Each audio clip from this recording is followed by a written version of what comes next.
Check the back seat. All right, come here. Check the back seat.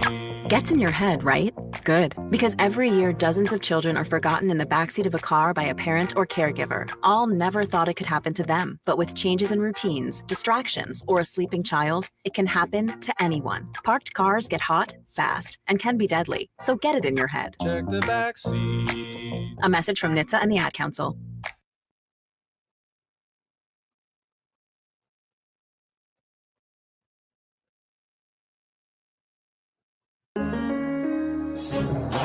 Crossover. Oh, killer crossover. Just crossover. It just crossed him over nastily. Another victim to the crossovers. Cross him up and sit him down.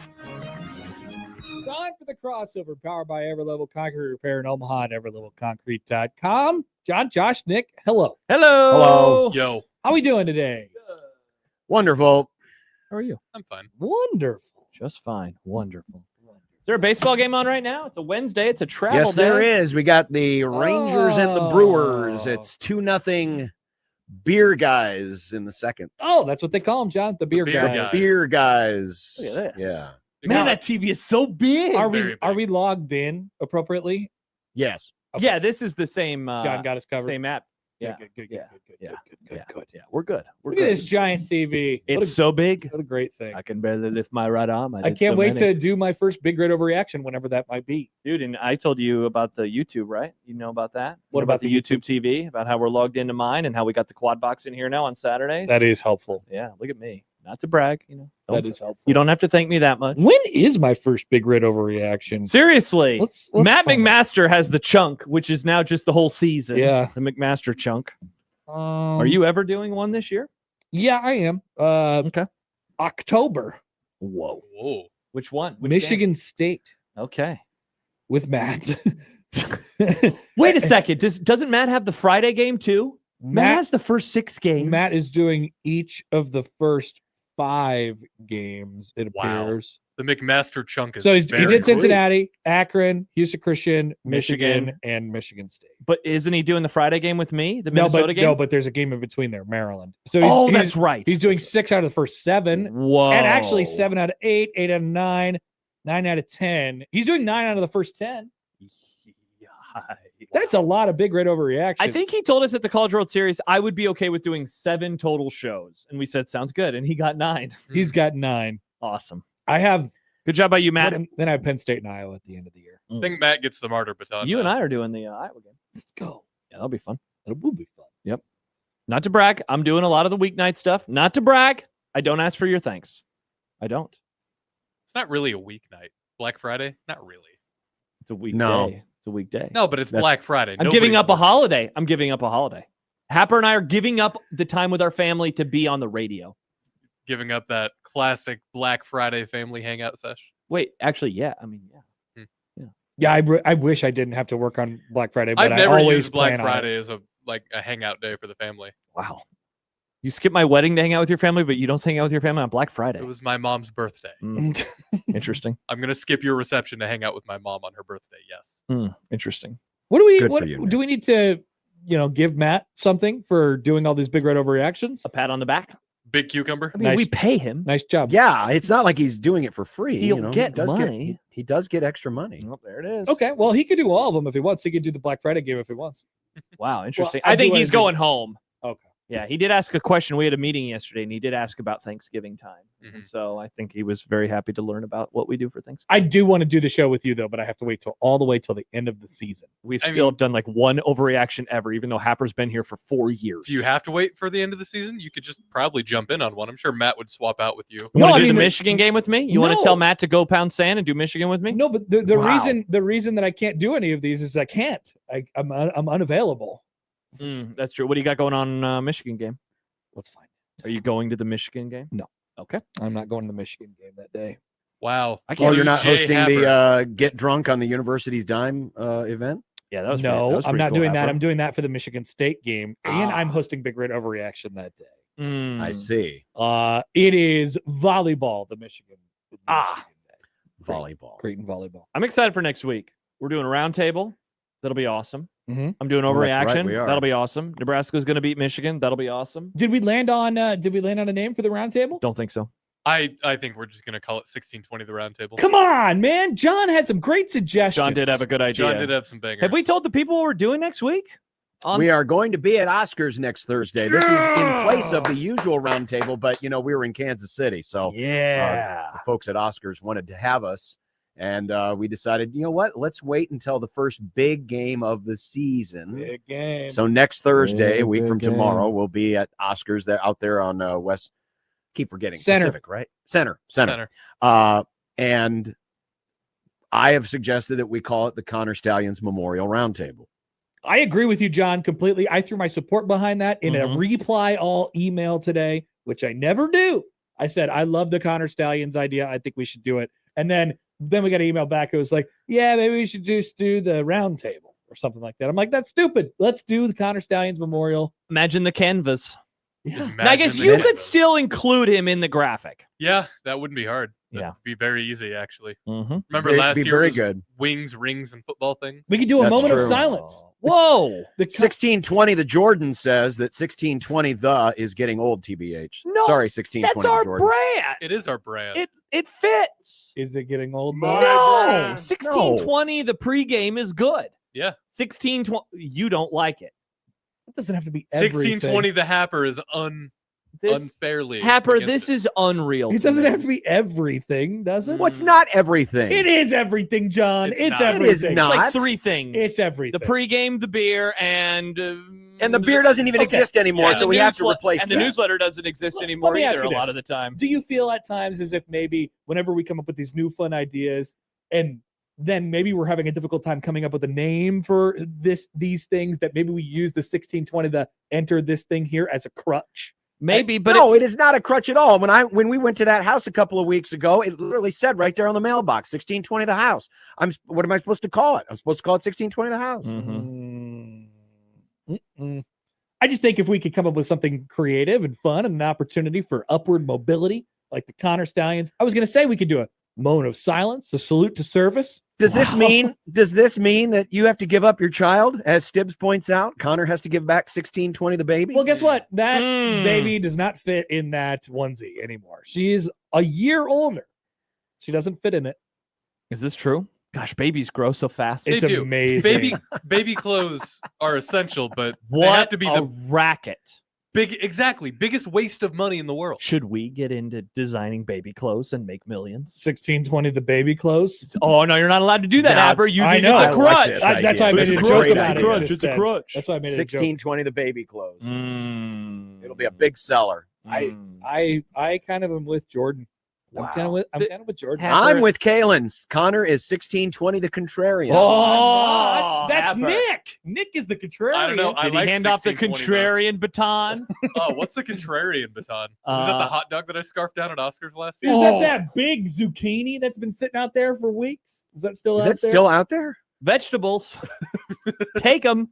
Nobody's It's like, taking no, them. thank you. The problem is I've taken a lot of vegetables over the last couple weeks. Have you? Yes. Really? You're the Yes. one who's taking them? Yes. Wow, about time somebody took them. You don't want them to turn into alcohol. Yeah, I don't want In fermented college, I left a zucchini. bag of potatoes in my pantry for the whole school year, They and at got the ice? end, they were nasty. I think we could have drank them and gotten Ooh. hammered. It was so gross. Well, that's I what was they like make vodka 22. out I of. was a moron. Well, the I pro- was like, I, oh, it's not a big deal. I'm sitting on too many veggies right now, so I can't take more veggies. You're sitting on too many Well, veggies. Yeah. You could, eat them. We have been. That's the thing, John. You could eat more of them. I've been taking a lot of veggies. Oh yeah, I don't know if I didn't know if I got a corn shipment for you guys this year. Uh-oh. What? The 1620, the corn crop didn't come in? 1620 the sweet corn. We might not have planted enough for you idiots. I'm not sure. I did receive some corn, and then I just now thought It's corn. about you guys, and Wow. there wasn't a big pile of corn that ended up on my Oh, doorstep. How We'll come have you to- didn't think about us when you first got the corn? I don't know. That's a great question because I Wow. was thinking about corn. I thought Probably. we were friends. I was thinking. He was thinking the corn. about how we use crutches too often on 1620 the zone. 1620 the corn. He was having 1620 the crutch. a corn crutch. Mm, tough. Good take, Jordan. I'm with you. Mm. John, how's the radioactive day 2 going for you? Just fine. Mm. Just fine. I have not grown any superpowers or new limbs yet. What's the half-life period on you being able to hug your wife again? Another day, I believe. Wow. Like tomorrow. Do you hug your wife? Of course. Do you not hug your wife? No, I do. Monster? I was just asking. I just can't. I don't see John as a hugger. Hug your wives. I hug mine. Have you ever hugged John? No. One time. I'd try it. Not I'd try to hug once. Even John. when I was going through a horrible period in my life, didn't even hug him then. You didn't let us he didn't know. say- And then when we found didn't out, say- we felt guilty because we were making fun of it the whole time. He and we didn't say, know. get on over here and come in for a nice hug. Well, no, but that wouldn't happen. But like it would be like I haven't seen you. Maybe after COVID, I haven't seen you a long time. Nope, didn't do that. Or Well, like no, we weren't supposed to be doing that after That's COVID. true. Yeah, we would have had to wait till like 2021. Josh, the problem is you're waiting for John to offer a hug, but you just got to go up to John. I and be gotta like, go- John, what's up, dude? I And gotta then go hug John. Have you ever? If I dapped came up to hug John? you, would you let me hug you? I don't even think I've ever. I mean, maybe I shook his hand the first time I met him. I want to shake your hand. I don't think I've ever. I don't touch John. Does There's John touch? Whole question. Does John? John, do you ever shake hands with people? Of course I do. I've seen him shake plenty of hands. You have? Is Yeah. he shaking your hand? Weird, shake my hand. want to shake your hand. I shake hands all the time. Do you Ne- really? Next time John's back in the office, See? I'm going to try to hug him and see what happens. Have you shaken his hand? John's hand? Yeah. I guess not. Yeah, part timers don't shake John's hand. That's not how he He operates. shook my dad's hand. Wow. Yeah. He met your dad? Yeah. Where? College World Series. Oh wow. Yeah. I haven't met Nick's dad. I don't know what Yeah, John's. this was at the College World Series. This is when I also met his fiance. I don't know if you know this, but Nick's getting married. Nick, you're Yeah. getting married? I'm engaged. When did this happen? Engaged. At the same time Happer got his new headphones Mhm. that I definitely recognize. I got was a long 1620 time the ago, engaged Josh. last April. Mm. John, did you know Happer had cans? I thought that he was wearing the earbuds. Yeah, show us your cans, Happer. There you go. Don't they look weird on his head? I was like, whoa, when did you get those headphones? He goes, a year ago. I guess I didn't realize this until you mentioned it. I feel like a huge idiot. Well, I don't know what to Why? tell To you. be fair, most crossovers you're not sitting there. So Correct. I True. walk in after He also the- doesn't have but- headphones. and he doesn't on. But I wear them open when he's your standing over in YouTube the. every day. But I'm always carrying them away from this. I guess that's place. true. Yeah. Huh. Interesting. Tough look for me. Somebody's not very perceptive. I am not. I don't know people's eye color, and I don't know if they have cans. Well, I mean, the eye color thing's not your fault. Really? Colorblind. Oh, well, yeah. Nick or Josh, you're not supposed to look at their cans. You're supposed to look at their eyes. Yeah, And they're I up don't even here. do that very well. Apparently not. He Mhm. doesn't even know what color eyes I have. No. Brown. Green. Brown. Blue. Blue. You said blue recently. Blue. John, I must have shaken your hand at some point. Probably did. I don't know. I don't remember. Are you a strong handshake guy? You have to What do you be. mean? You have Like, to have a firm handshake. What's your handshake like? It's like it's probably like a medium handshake. Put out your hand right now. Let me see. Oh, that's you good. you go hand Yeah, that's splayed with good. your handshake? Here, I want to shake your Oh, hand. No, shake sometimes hands. it's like this. It's like and then it's like fitting a puzzle piece together. It's like scary that. movie. My germs, my germs. Yeah. Complicated. There's nothing, very few things infuriate me more than when I'm shaking somebody's hand and then they cut me off halfway up. It's like, oh, shake your hand. you And didn't they get just cut you didn't off right get to there. the web. Mm. Yeah, they just stop it. Like, what do you do in that situation? I can't. That's not a handshake. I can't do this. It's tough. It's tough. So I wouldn't know. I wouldn't know what that felt like with John. 'cause Nope. He doesn't shake anyone's hand. He might have a dead fish of a handshake. You should might. shake our hands when you Ooh. come back here, John. No, Yeah, I let's want to do keep the all my handshake. I want to keep all my superpowers 16 to for the myself. hand- Do you ever 16 guess, handshake? like, when you see somebody and you're about to shake hands, like what the handshake is about to be like? No, honestly, I always forget about like how people shake hands. And so I go in not like a complete, limp little wrist, but I don't go in like I don't ever try to alpha anybody. No, 'Cause it's like, not that. It's not about that. It's I need just, to do a better job. I just am not. I never think about it. I'm like, hey, what's up? And then I'm See, like, oh, that's right. I I'm should just do glad it harder. hasn't died off. Remember, there was a time there where people were They like were saying we're done. that were done with handshakes, and it was all Remember about the the elbow fist bump. Ugh, I hated the elbow bump. Stupid. Elbow bump dumb. I like fist bumps. I fist bump people all the time. I'm fine with Well, fist and bumps. that's fine, but I'm just glad that the handshake hasn't died. the elbow one. I'm out on. I'm way out on that. Yeah, I'm cool with the fist bumps though. But then you have to. I mean, it's got to be pretty well defined because I'm really bad at deciding whether I'm going to do the handshake or the fist bump, and it gets very Well, confusing. you just do the turkey. Because the other person goes in with the hand That's and I'm in, and then we switch it and then we're both on opposite sides again. It's very difficult. It's very difficult. The arm lock thing, that's stupid. What's the arm arm lock lock thing? thing? You know, when the athletes, someone hits a home run and they This? Yeah, that's dumb. yeah, and they lock arms because someone's going to throw out their shoulder doing that because they're so They- excited, they're all jacked. It's like, Sean, and then blah, my shoulder. They are going to do that. They are going to do that. As baseball players after they hit a home run. Who Yeah. was it? Was it when Pet Shock had the safety and he came over and I didn't see which coach it was, but they did the whole jumping up in the air and pretty much knocked the assistant coach into the second row. Someone's going to get hurt doing that too. I was going to ask you, especially when John, it's big guy against little guy. It's like, I am always worried that somebody is going to get hurt doing that someday. I'm very concerned that somebody is going to jump up. I mean, Martin Gramatica hurt towards ACL by celebrating once. That's right. Someone's going to jump up and people tear up their knee. People jump up into the air and get hurt all the time. Yeah, that's true. But most of them don't. That's true. You know what? Yeah, but when it happens celebrating, that's pretty it's bad. tough. Yeah. Here's a take that I have that I don't think I've ever given on the radio. Oh yeah, the wham. You guys got to figure it out. What's the wham? Well, so that's the new touchdown celebration. Jitterbug. Not that wham with the exclamation point. So they're throwing the The bang, wham bang and into my they're house. going like, have you seen this touchdown celebration? Probably. This year? They're doing this, Yeah. and then they're kind of just like shaking their heads around. Okay, yeah. That's And then the- what's the thing that's that, the new that touchdown JJ celebration this year. does with the little what's that? That's thing? the gritty. The gritty. Yeah. But that's a don't dance, hit the right? gritty. I just Don't did hit it. the gritty. I want to Yeah. make it uncool. So just watch this weekend. It's already uncool. Every college football player that you see score will start going like this. Okay. And they'll kind of go like this. a Do little they do it together like somebody else does it with them? Yeah. It's, okay. It's I think a I've very seen this. simple dance. Who started? What's the origin of the wham? I don't know. Because it probably a TikTok dance, right? It's always a TikTok dance. Well, yeah, but I'm sure it started before that. I don't know. I'm not sure. But What was the celebration we had last week where the guy feigned a hamstring injury and then started back flopping on the ground? Oh yeah, the Somebody Colts guy. Yeah, somebody did the pretend injury recently, and I don't remember if it was pro or college, but they did Yeah, but he did it. and then they were like, He hobbled into the end zone and then flopped down on his back and started flopping on his back like a He fish. started like He just started seizing up. Yeah. convulsing. Yes. Yeah. it's amazing. All right, so here's my take. All right. I'm stunned that there are not more injuries in football. Every play I watch football and I say, how are these men still standing and running around and That's crashing? because into you're each a other? little baby. No, Look at you. baby Happer. Look at Josh. Maybe Listen, I, he has a baby. He knows. He knows what babies look He like. knows baby. Rats. Am I a baby? Well, they do It's get so hurt. scary. It's so they crash into each other. They do, but they do get hurt. But Sometimes they get so hurt that they don't realize how hurt they are until that's why they years have after all they've the recovery retired. tanks and all the Wow. fancy, new things that they Oh can yeah, like do. everything hurts. I need a tank. Every time you get hit, it hurts, but then it's okay. Yeah, like the car crash of a football play, it would be the worst pain we felt in our entire lives, and they'd just do it again. Like And just 80 think- times. I don't know. You don't think it's that painful? Like, I think you would get in the adrenaline of a football game. Yeah.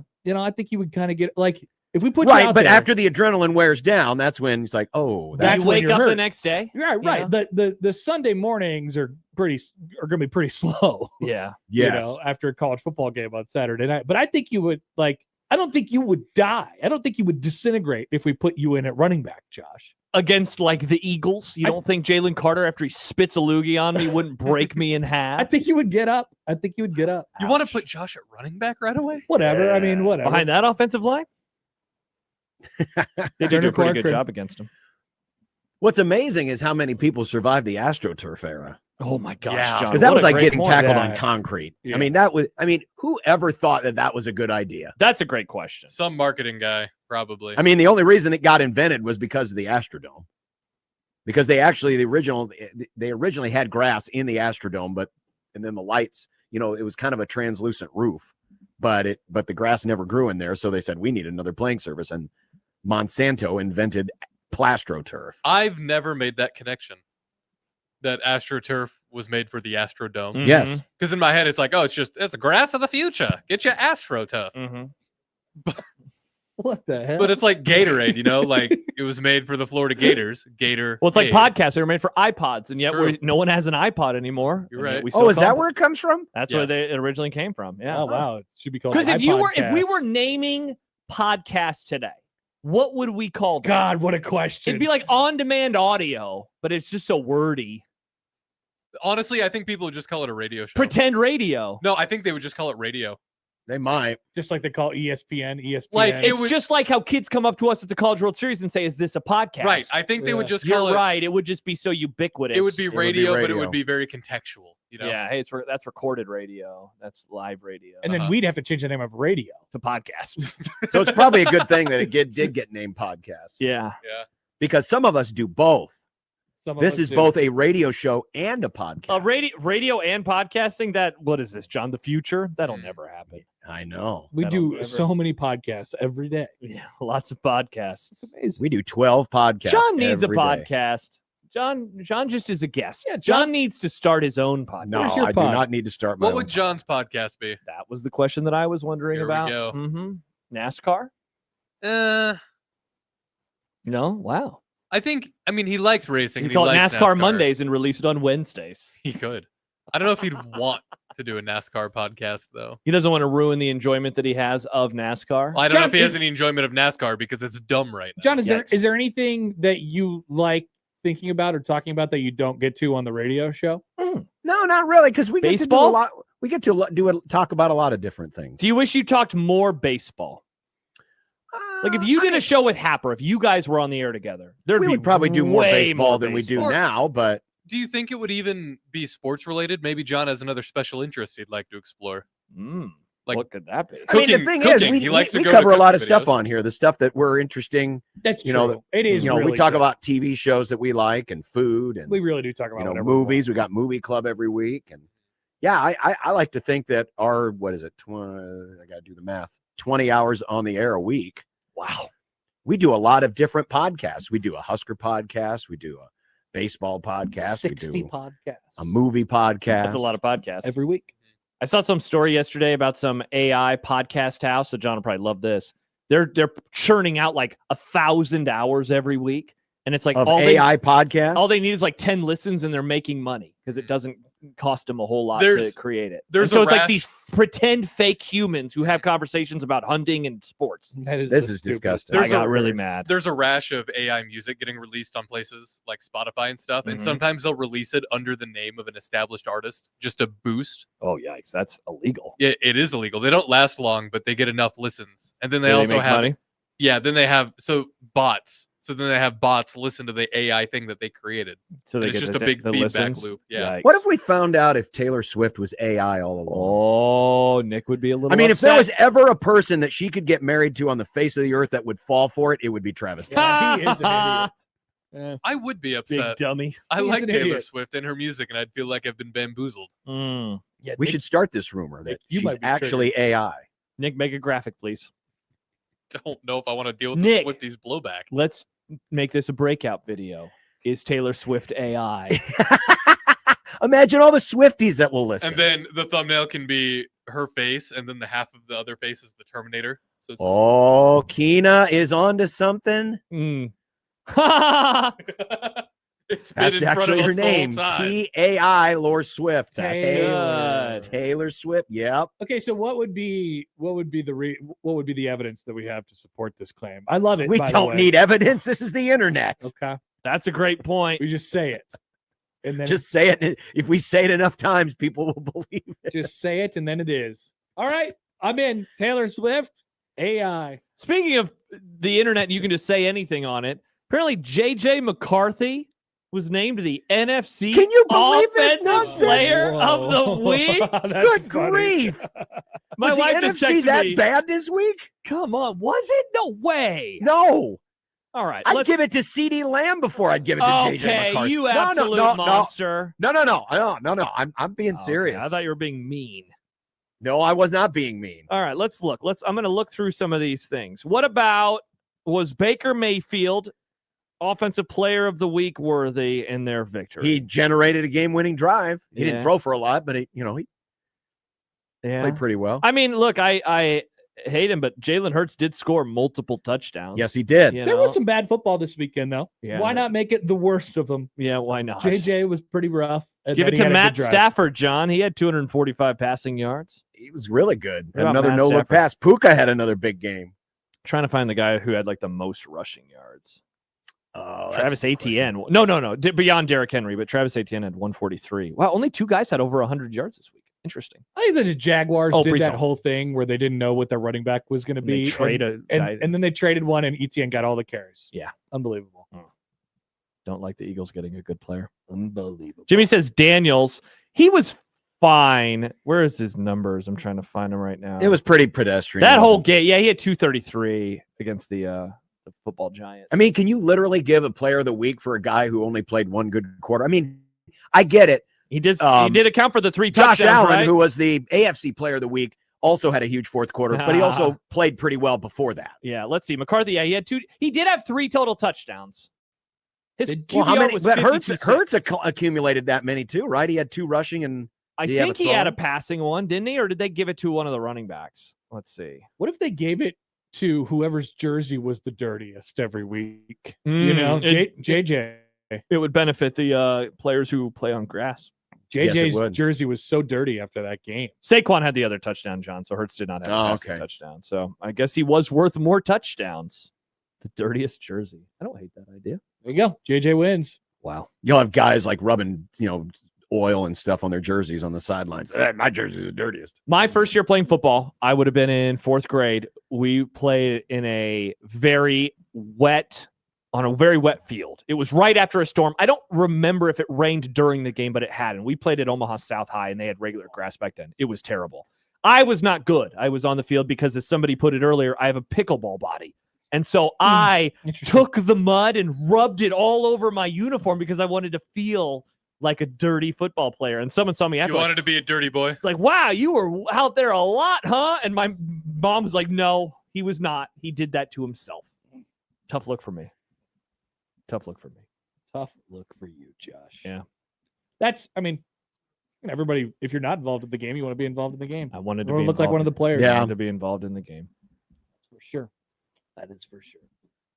Well, we talked about a lot of things today. Man, whenever John types with this new microphone, it's like It is kind of. I do love that you have the studio quality microphone, though. It's great. so good. It sounds amazing. Yeah. It works really well. Oh, you sound awesome, John. It really, really works well.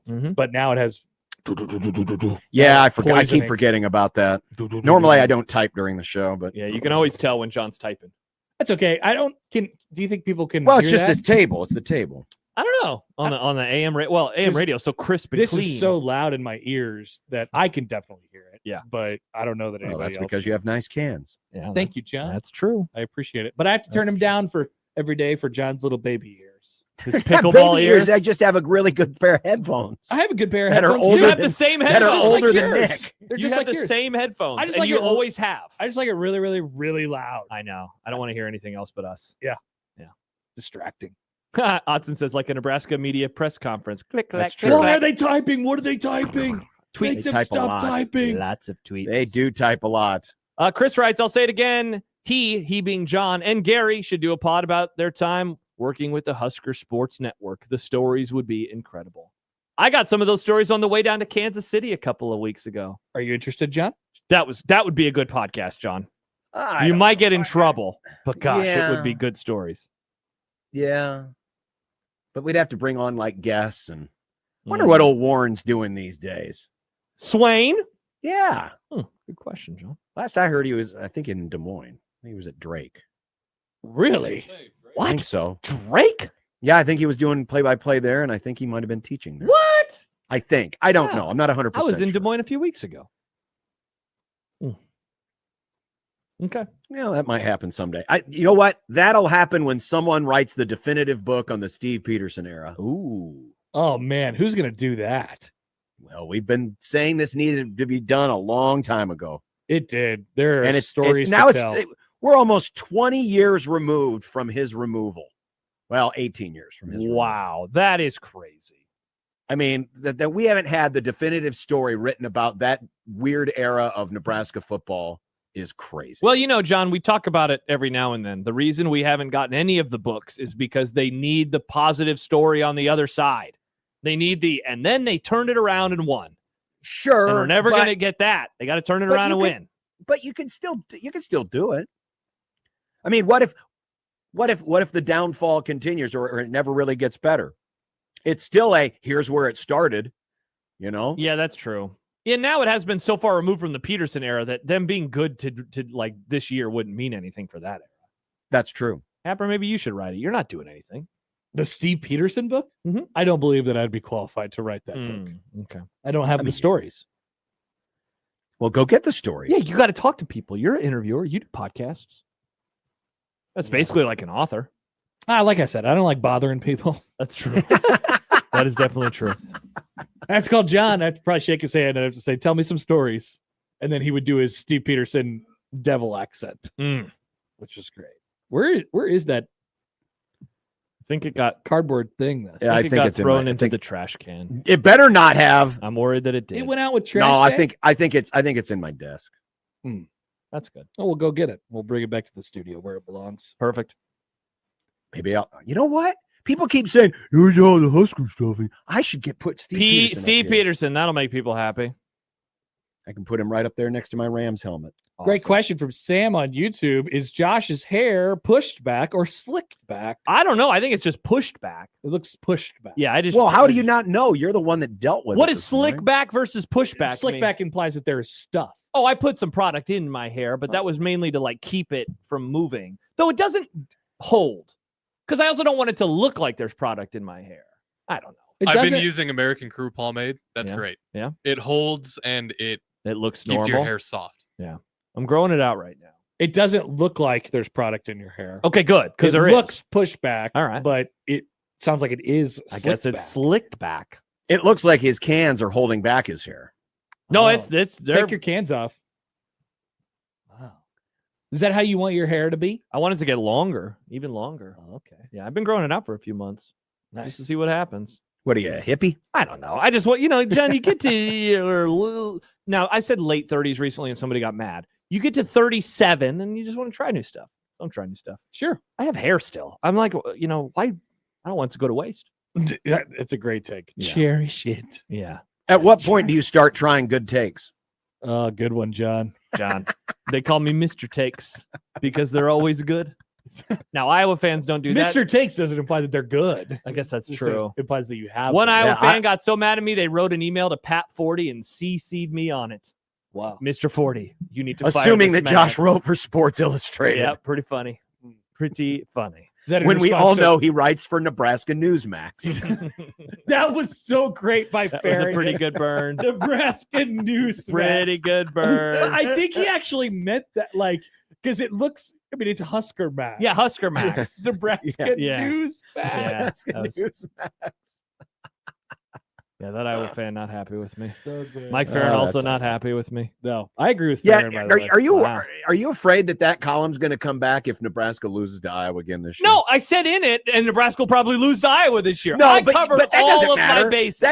That doesn't matter. Iowa fan was too red-faced before they got to that part. That's a They- good point. They got that sucker saved. It's like me having that, Scott Frost article saved about how he thought we're going to be pretty dangerous in year You two. did have that. You're I like, had it "Hey, saved. so much for I that, just huh?" deleted the link a few days ago. What? Like, well, I don't need it anymore. We should have done a memorial service for it. Oh, I'm sure we could find it. Was that the Bruce Feldman one? No, that was the was it Woken? Woken. Woken? No, who was it? I thought Woken was dead. Was Woken- it from USA Woken's Today or SI, John? Yes, USA Today. Okay, so that was Dan Wolken. Dan Walken. Let's see if I can find it as I pound on my keyboard. Jimmy says gray hair in the beard is when things get interesting. I'm gonna keep that too. I don't mind. You got a little gray. Yeah, I think it's distinguished, man. I don't mind it. People mention it and they're like, I don't really care. I am very, very content with whatever happens to my body Yeah, and same my here. hair. I just Yeah. don't really care. I don't care. It's a fun surprise when I find a new one. I'm like, oh, cool. Yeah. New gray hair. I went to Paige the other day and I said, oh, I'm finding gray hair. My fiance. I'm Oh, engaged. okay. Like, oh, I found a couple gray hairs in my mustache. And she said, they've been there. Ha! Got him. Oh, Boom roasted. I didn't But you know. also have like a Boom blonde roasted. beard, so Blonde? I have a blonde stash? kind of. I mean, isn't Are you like Hulk Hogan where you dye it blonde? what is the color of Nick's mustache? If you were to guess, Light brown. It's light brown. Very Yeah, light 'cause brown. When I had my beard, that was all I brown. thought it used to be like way darker. Did it? Yeah, I thought so when you first had the mustache. Hmm. I thought it was, but I could be It's wrong. almost blonde. I used to be a dirty blonde. I've been outside a lot more. Maybe I'm regressing back to dirty blondness. Oh wow, close up of Nick. Oh, Well, I was just getting the it's light brown. Nice. Well, take your hat off. Yeah, it's true, Aaron. I did ask the colorblind guy what color Yeah. he's. Yeah, he is brown. He's definitely brown. Look at Nick. What can brown do for you? Nice. By the way, you going to turn that baseball game on? Or are you just going to leave the Oh, whoops. the I know I clicked play. the Roku? Oh, that's the Roku. right. There's like 3 versions of play that you have to click on the MLB app. Oh, there yeah, we go. it was sitting on this screen for a long Oh, time. now I accidentally click catch up. Yeah. Gosh darn it. You don't want to do that. I hate this. Well, I'll catch you up. It's bases loaded, 1 out. Brewers lead 2-1. Rangers threatening. All right. There you go. Whoops, that was like 20 minutes ago. Yeah, it Yeah. was. Yeah. Do you ever sit there? Kalen writes, I prefer Roku City. Have you ever sat there and kind of watched the Oh, There's yeah. some to fun see Easter what eggs. little Easter eggs they put in there? I have indeed. No, indeed it was. Yeah, occasionally you'll see like little sponsorships or upcoming Yeah, shows. it's pretty funny. They had a billboard for only murderers in the building. You really, Happer's favorite that murders. means that Roku has somebody Murders. employed whose only job is to go through on the screensaver and say, "Ooh, let's have this little happy little cloud. Let's put this little happy person in." He's like that painter on what was his name? Bob Ross. Mm. You guys know who Bob Ross is? Oh, yeah. Oh, yeah. I'm very aware of Bob Ross. By Yeah. the way, speaking of only murders, real fast before you leave, Happer, you accidentally stumbling upon Only Murders in the Building, the plot yesterday. It was incredible. Awesome. That was Yeah. That sounds like a podcast. It did sound like a And podcast. like Josh was trying to figure out if you were making a joke or not. I showed it to Riss last night when we were eating dinner, and she thought it was awesome. I genuinely have no It's a idea what that fantastic is. show. I love that show. Yeah, we stopped watching it a couple seasons ago, but Yeah. I liked it. R.I.P. It was good. All right, bye bye. Okay. See you later, Happer. All right. Well, there you go. That is the crossover powered by Everlevel Concrete Repair in Omaha, everlevelconcrete.com. And we are grumming next on 1620 The Zone.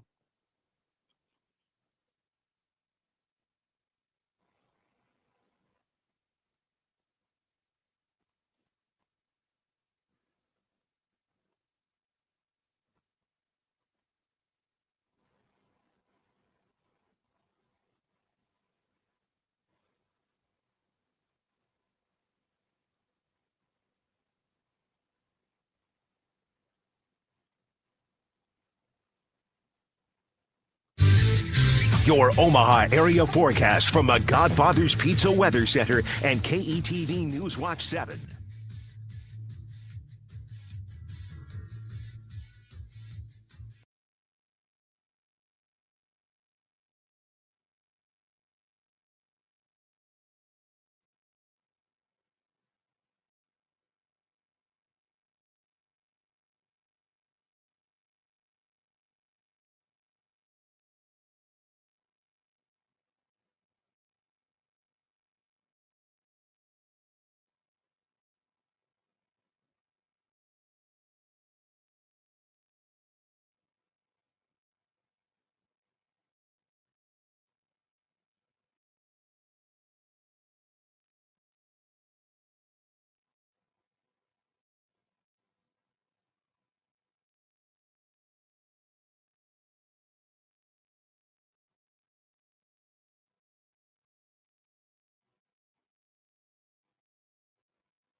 KOCN. Unsportsmanlike conduct on 1620 The Zone. Husker athletics, Creighton and yes, UNO. Don't miss a moment, they'll give you your fix. They're on every day from 2 until 6. Spend your afternoons with John, Josh, and Nick.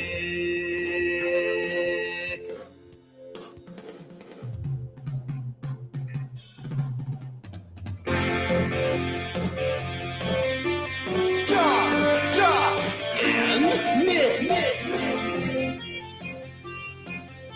They'll show you what sports talk really is. Okay, we have reached the middle of the week. But how are you treating this week? Well, I'm excited to go to Indiana on Friday.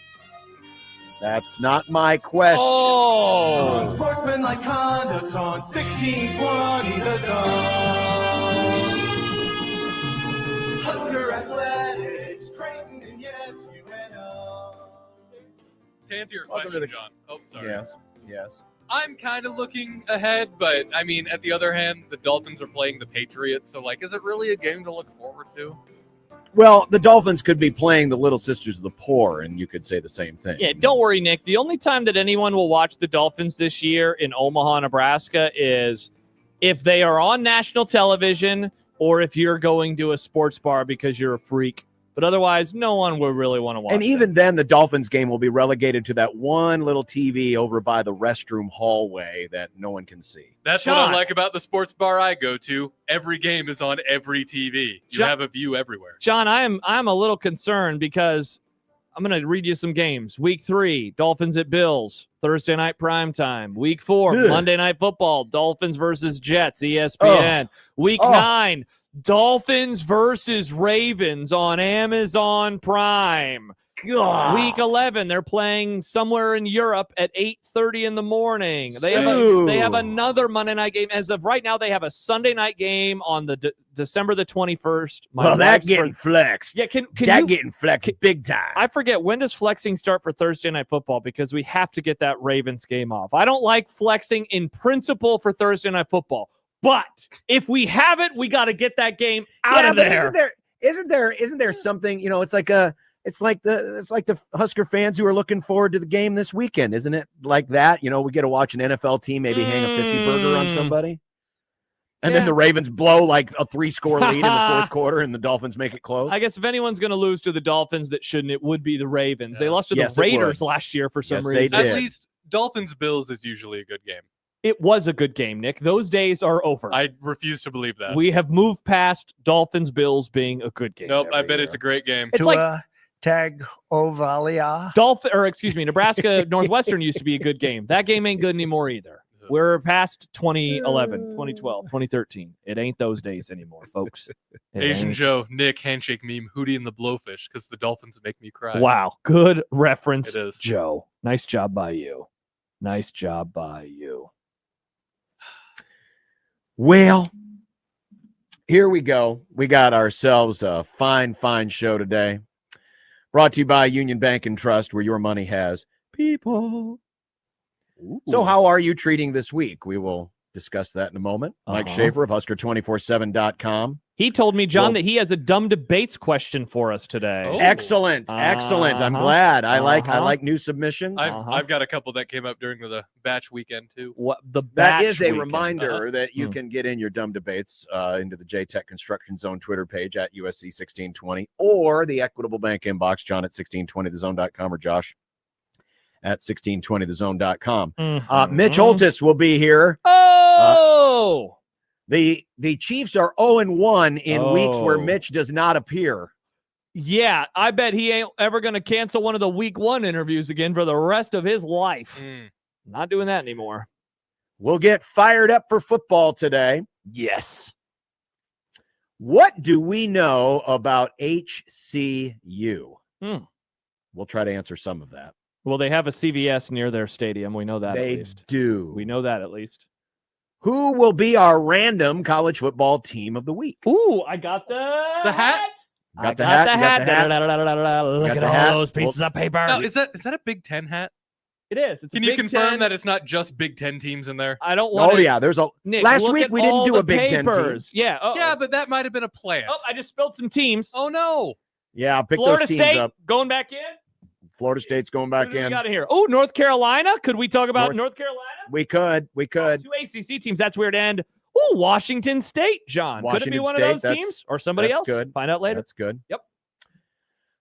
As I mentioned, it is a Dumb Debates Wednesday. In addition to the question that Schaefer has for us, we're also creating a Husker fantasy team.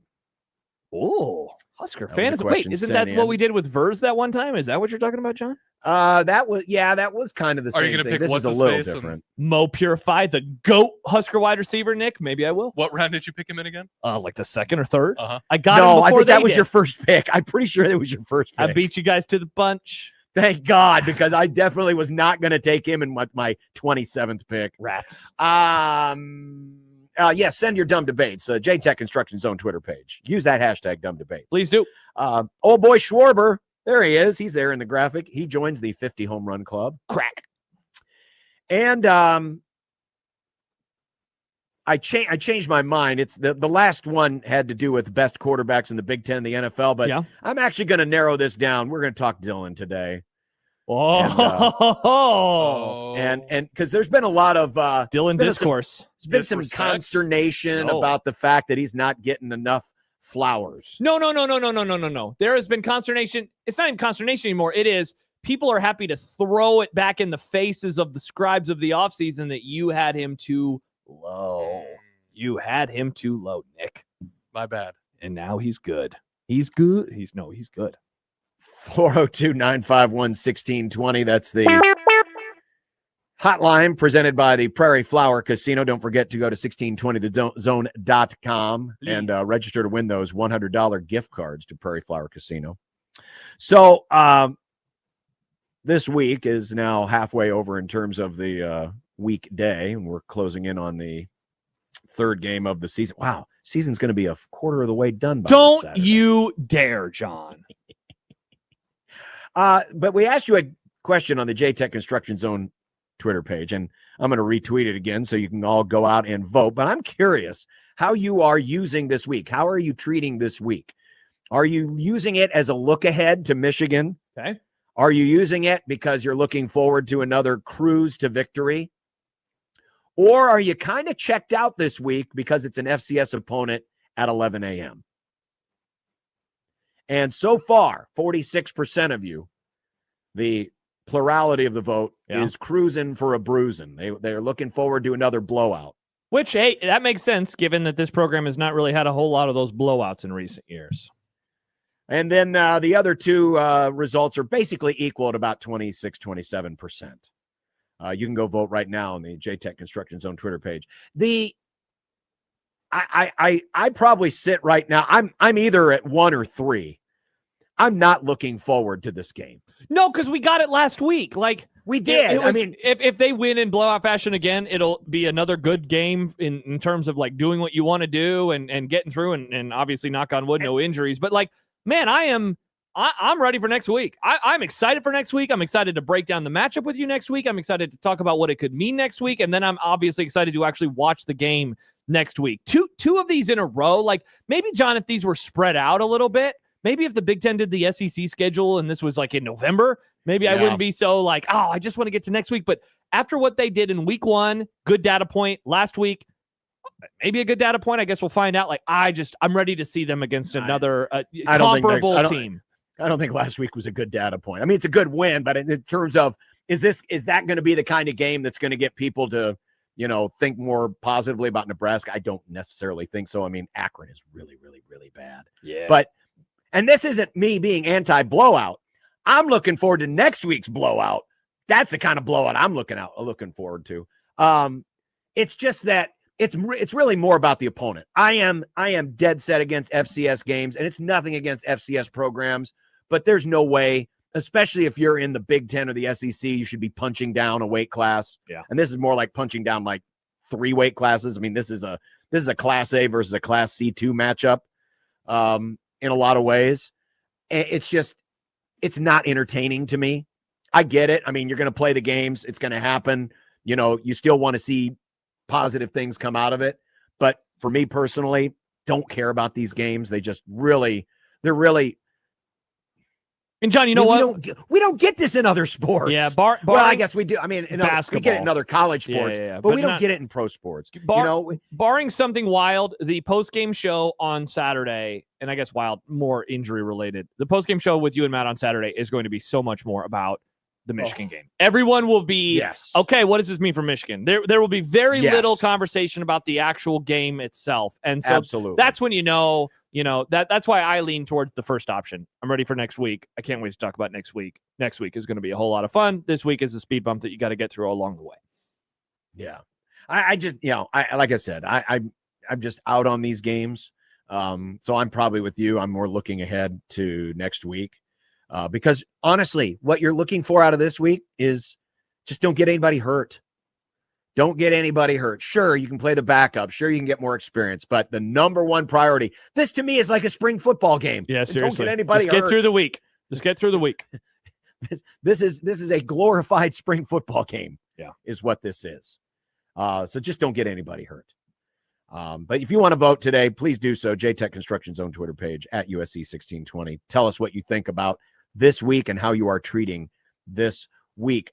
Nick, do we have another Valas to give away today? Ooh. Let me check in my Valas bag. While you check in your Valas bag, I will remind you that you can win 2 2025 season passes to Valas and enjoy all the fall and family fun that Valas has to offer. That's season passes. Enter to win today at 1620thezone.com. Now, nice. Do we have 2 regular passes to give away today? We do have 2 Valas passes.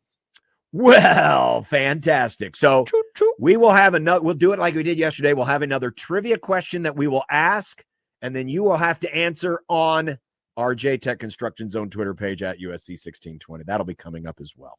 Awesome. But coming up next, Mike Schaefer of Husker 24/7 here on 1620 The Zone.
Mike Schaefer.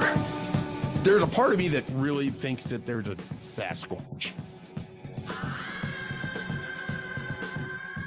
Mike Schaefer. I think the issues here are largely football related. Mike Schaefer.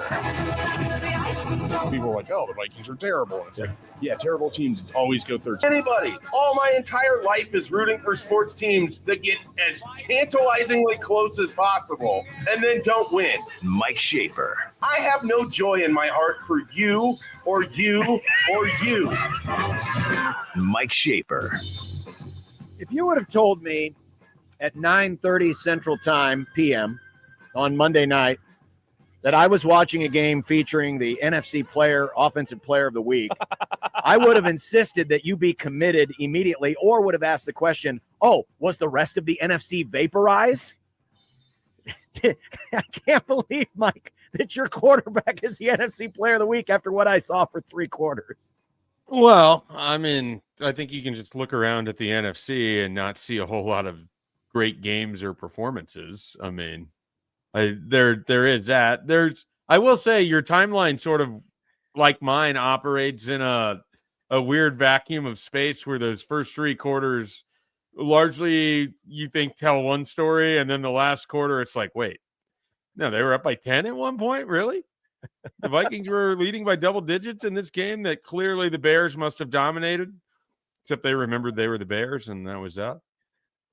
It's great, Shape. The result was perfect for you as a doubter of McCarthy and as a Vikings fan. I think you kind of got the best of both worlds, at least for 1 week. Yeah, I live in a very interesting prism where I want to see Minnesota win as many games as possible, but I don't believe that J.J. McCarthy is going to be that good of a quarterback. However, I'll take the win on Monday night. We won't apologize for a win. Never. And we'll just kick the can down the road, and maybe we can continue to have like 6 years worth of, is this guy any good conversations? While they just pile up wins with Kevin McCarthy, good Lord. Whoa. Kevin O'Connell as their head coach. There's no Mike McCarthy in Minnesota. Not yet. I thought you were talking about former Speaker of the House. That's Mike what McCarthy. I thought he was doing. Yeah, no, that was the actual Kevin McCarthy, and I don't want to talk about him either. Okay. Yeah. So we asked this question last segment. How are you treating this week? I mean, is this just a look ahead week to Michigan? Are you actually looking forward to this week in terms of, hey, it's another opportunity to watch another blowout and see some more development of the younger players? Or are you kind of just checked out because it's an 11 a.m. FCS game? Yeah, I'm in the camp where it's like, okay, so last week we know they spent a lot of time talking about how they wanted to prove that they could have explosive plays. And then they went out and they had a bunch of explosive plays. So to me, some of it is like, what is something Nebraska can do this week that we haven't seen already this season to prove that they can go out to do it, even if it's an inferior opponent? And I think a lot of it comes down to, and you're going to be dependent on what Houston Christian does on offense. It would be really nice to see Nebraska generate a pass rush to get after the quarterback, to prove that you can win up front, to even if it's false confidence, even if it's fool's gold. I would still like that more than the fact that they only have 2 sacks through 2 games so far. Now, I understand 48 passing attempts, so you're limited in how much opportunity you would have in those 2 games. At the same time, it doesn't feel like they're doing or winning enough up front, or we've seen kind of the blitz packages, and maybe that's all still to come. But I would like to see them get after Houston Christian a little bit, get a few sacks, build up some confidence with that defensive line. Of course, you'd love to see them come out and shut down a running game. Whether that actually matters for Nebraska going forward, we'll see. But a lot of it for me is like, let's just see if there's some stuff that you haven't shown yet that we also know is there. Shape, what did you see from the lower end of the depth chart when they got their opportunities late in the game on Saturday? I feel, and I don't think this is any kind of like out there crazy take, and I'm sure others have said it, but it made me appreciate how much deeper Nebraska's roster appears to be relative to past seasons. I mean, you can start at wide receiver. It feels like they've got a lot of dudes on that roster that, we're excited to see, and they don't get to play because there's other guys in front of them. Tight end, same thing. And then you look at TJ Lateef, is the quietest sort of freshman quarterback that has actual buzz behind him that we've seen here in Lincoln in some time, because Dylan's the guy. So you don't have to spend a lot of time talking yourself into TJ Lateef, but getting to see him on Saturday, seeing what that picture looked like, then having the moment in your brain because it's college football in 2025 where you're like, well, I guess they're going to have to commit some NIL money to keep him out of the portal in December. So stuff like that. I would love to see more from the running backs straight running the football. They look all of them look good catching the ball out of the backfield. I think that's a strength of this organization as it's set up. I want to see more Mekhi Nelson, Isaiah Mosey, and Quentin Ives carrying the ball with the number one offense. Honestly, if Emmett Johnson had 5 touches or less this week, I know he would hate it. And I know that's unfair to him.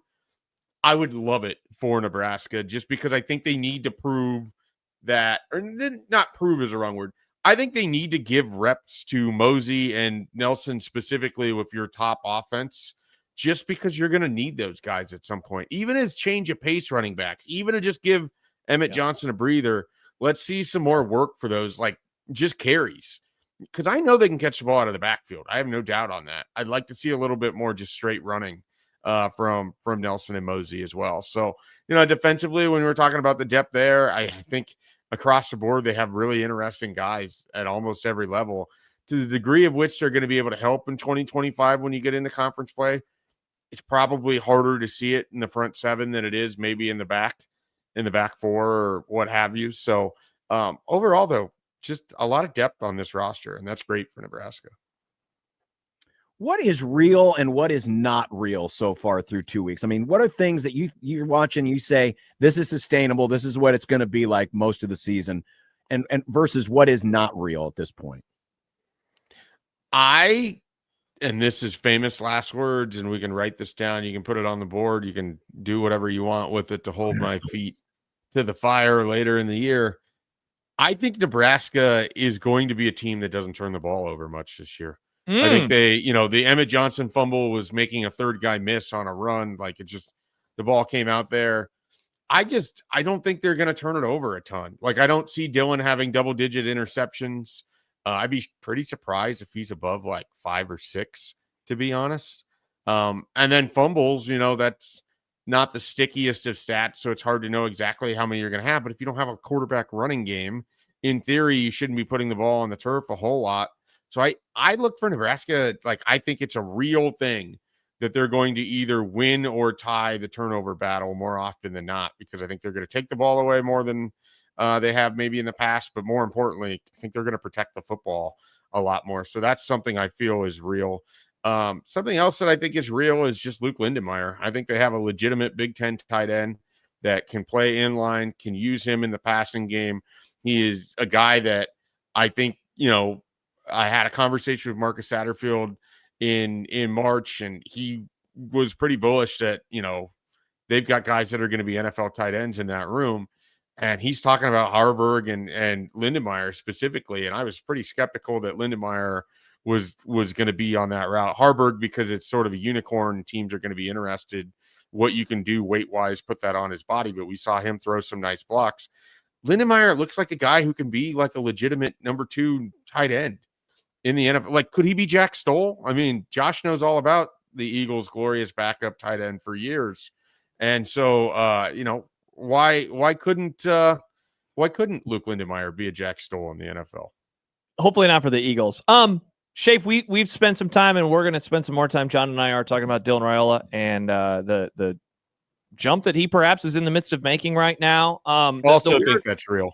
Yeah, the thing that I keep saying is that the game looks to have slowed down for him. It is a slower looking football game. He seems to be kind of diagnosing what's happening when he looks across the field. What are you seeing with Nebraska's second-year starting quarterback? Yeah, I think there's a comfort level with his receivers. I think there's a comfort level with just the offense in college football in general. I keep telling this to people. He's only played 15 games in his career. 12 of them have against Power 4 opponents, and 3 of them have not been. And so, like, he's still, relatively fresh into this. Yep. But what he picked up from 2024, I think it's hard to quantify how valuable it was to go through a lot of that and to come out on the other side of it. And then the other thing is, every day in the spring and then in the summer and then in fall camp, he got to go against defensive minds that have coached in the NFL and John Butler, been a defensive coordinator before in Addison Williams, a longtime lieutenant of Matt Rule in Phil Snow, Matt Rule himself. So this is a guy that gets to be battle tested in a way that maybe other programs can't do for some of their younger quarterbacks, because they have guys that can throw things at you or ask their defense to put in different wrinkles or, do things to sort of help his growth mentally. I mean, I don't think there's any question that Dylan has physical tools with the arm. I think some of it is how quickly can he process, disseminate, and choose the right option. And I think we're sort of seeing that. And then the way they talk about him, I mean, it's like they are so comfortable with his knowledge and understanding of the game. He's just a de facto sort of offensive coordinator out there on the field, getting to make the checks, getting to get them in and out of things. They have a very high level of trust that I wouldn't say that it's rare, but it's pretty unique that you're just putting this all on a sophomore kid because you trust that he can do it. And that tells me, all of this tells me that they feel very good about what he can do. And I think we're going to see that throughout the year. Mike Schaefer joining us from Husker 24/7. I can remember back to, even the spring, a lot of the talk about the defensive front was, the run defense might come along. It may take a little bit. You got to replace two real good big bodies in the middle, but the pass rush is going to be better. These guys are going to be quicker. It can be better off the edge. And yet here we are through 2 games and the pass rush has been virtually non-existent. I have to wonder, Schaefer, how much of this is a concern moving forward, and if maybe they're going to have to be more exotic and dial up things if they want to generate pressure, because right now they're very fortunate that the pass defense has held up as well as it has, given that the quarterback really hasn't been under that much duress. Yeah, I kind of gave them a pass with the Cincinnati game thinking, okay, you're going to rush this guy a little bit differently with the legs that Brendan Torsby has. And, all the respect in the world to Ben Finley, the Akron quarterback. I don't think that they were, I think they could have pinned their ears back and went after him. And they might have tried. It just didn't feel like they did a whole lot or got successful results when they attempted to. So I am certainly concerned about just being able to straight up and get pressure with 4. I don't know if they can do that. And then once every guy you take after 4 is leaving your back end a little bit more exposed. And so that's going to be the sort of thing that John Butler is going to have to figure out when you get into conference play, when you have Michigan and Michigan State coming up. How are you going to be able to get these quarterbacks uncomfortable? How are you going to make Bryce Underwood feel like he's being besieged in Memorial Stadium if your guys up front aren't able to do that with just a straight 4-man pass rush? And I don't want to make it seem like that's easy. Generating a pass rush with 4 guys is hard, but it feels like Nebraska isn't particularly close to doing that right now. Like there feels like a gap from where I would have thought they would be to where they are, and a larger gap to where they want to be, if that makes sense. Like I think they're further behind pass rushing than I could have imagined coming into the season. And I didn't think they were going to be great, but it's been worse. Given the video that came out a couple of days ago, it does seem like they went in last week saying like, we're going to run it up, or we want to really, put it to them and leave this one feeling good. What do you think is the plan if things go as well as they hope in terms of the reps and the number of snaps? Like you said something earlier about Emmett Johnson, like give him 5 carries and call it a day. They're obviously not going to do that, but is this the type of game, do you think, where we could only see the starters in the first half before they do whatever they want to in the second, or do you think that it'll still dip into the third?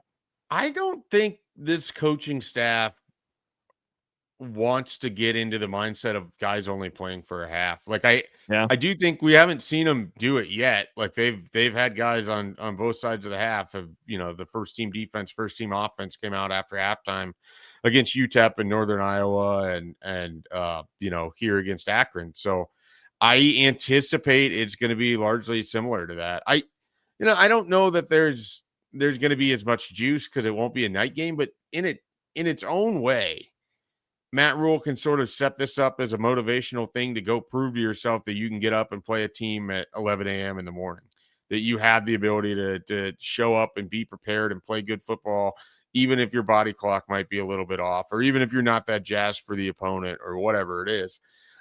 I just think you lean really hard on the idea that you're only given 12 of these a year, so why waste it? You got to come out here with the right attitude and all of that. And I think they did some things last week. Like, I don't even know that I view it so much as running up the score, as you've got a freshman in there playing quarterback who's never played before. Like, he's getting live game situation, and you need to take advantage of that. You want to see what he can do with his arm. You want to see if Keelan Smith can run the right route or whatever it is.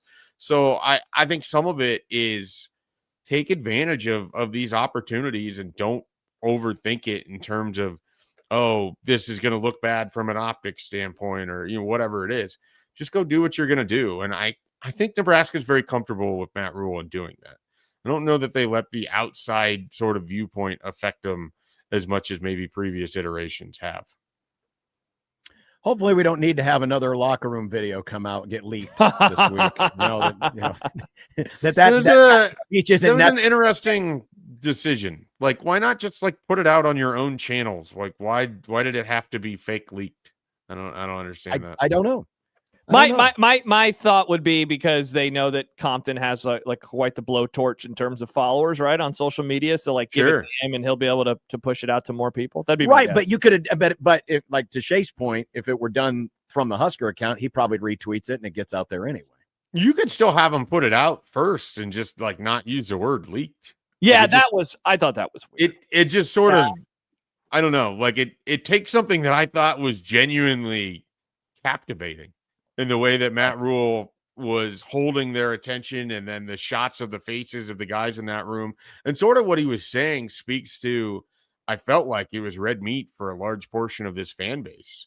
And so I just don't want any of that diminished because the word leaked is thrown in there, and then you have multiple camera shots and, expletives bleeped out and everything else. Yeah. Well, I mean, he was fairly clean. I think there were only 3 bleeps,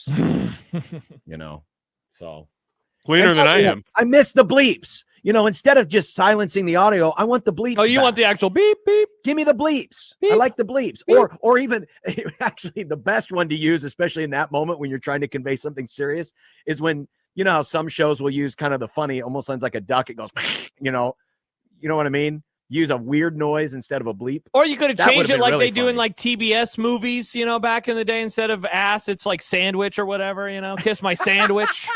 Those types of words. That would have been fun. I like it. Yeah. I like it. You guys could have a segment called Gimme the Bleep, and it's just sound quotes from the week where someone swears in it, and then you just change it, or you have a funny looking bleep in there. It just seems like a good way to end the week. Idea man Mike Schaefer. He's always got him. Hey, speaking of idea man, didn't Josh, you said that Shafe's got a dumb debate. Oh, yeah, Shafe.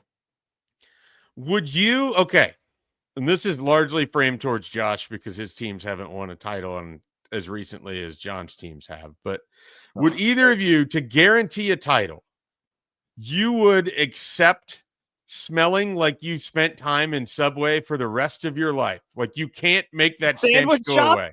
Your musk, your identifiable smell is that you smell like the inside of a Subway all the time for the rest of your life, but your favorite team wins a title. So it's one title? Yeah, you get one title, but you have to smell like you live inside a Subway. No matter what. You always will smell like this.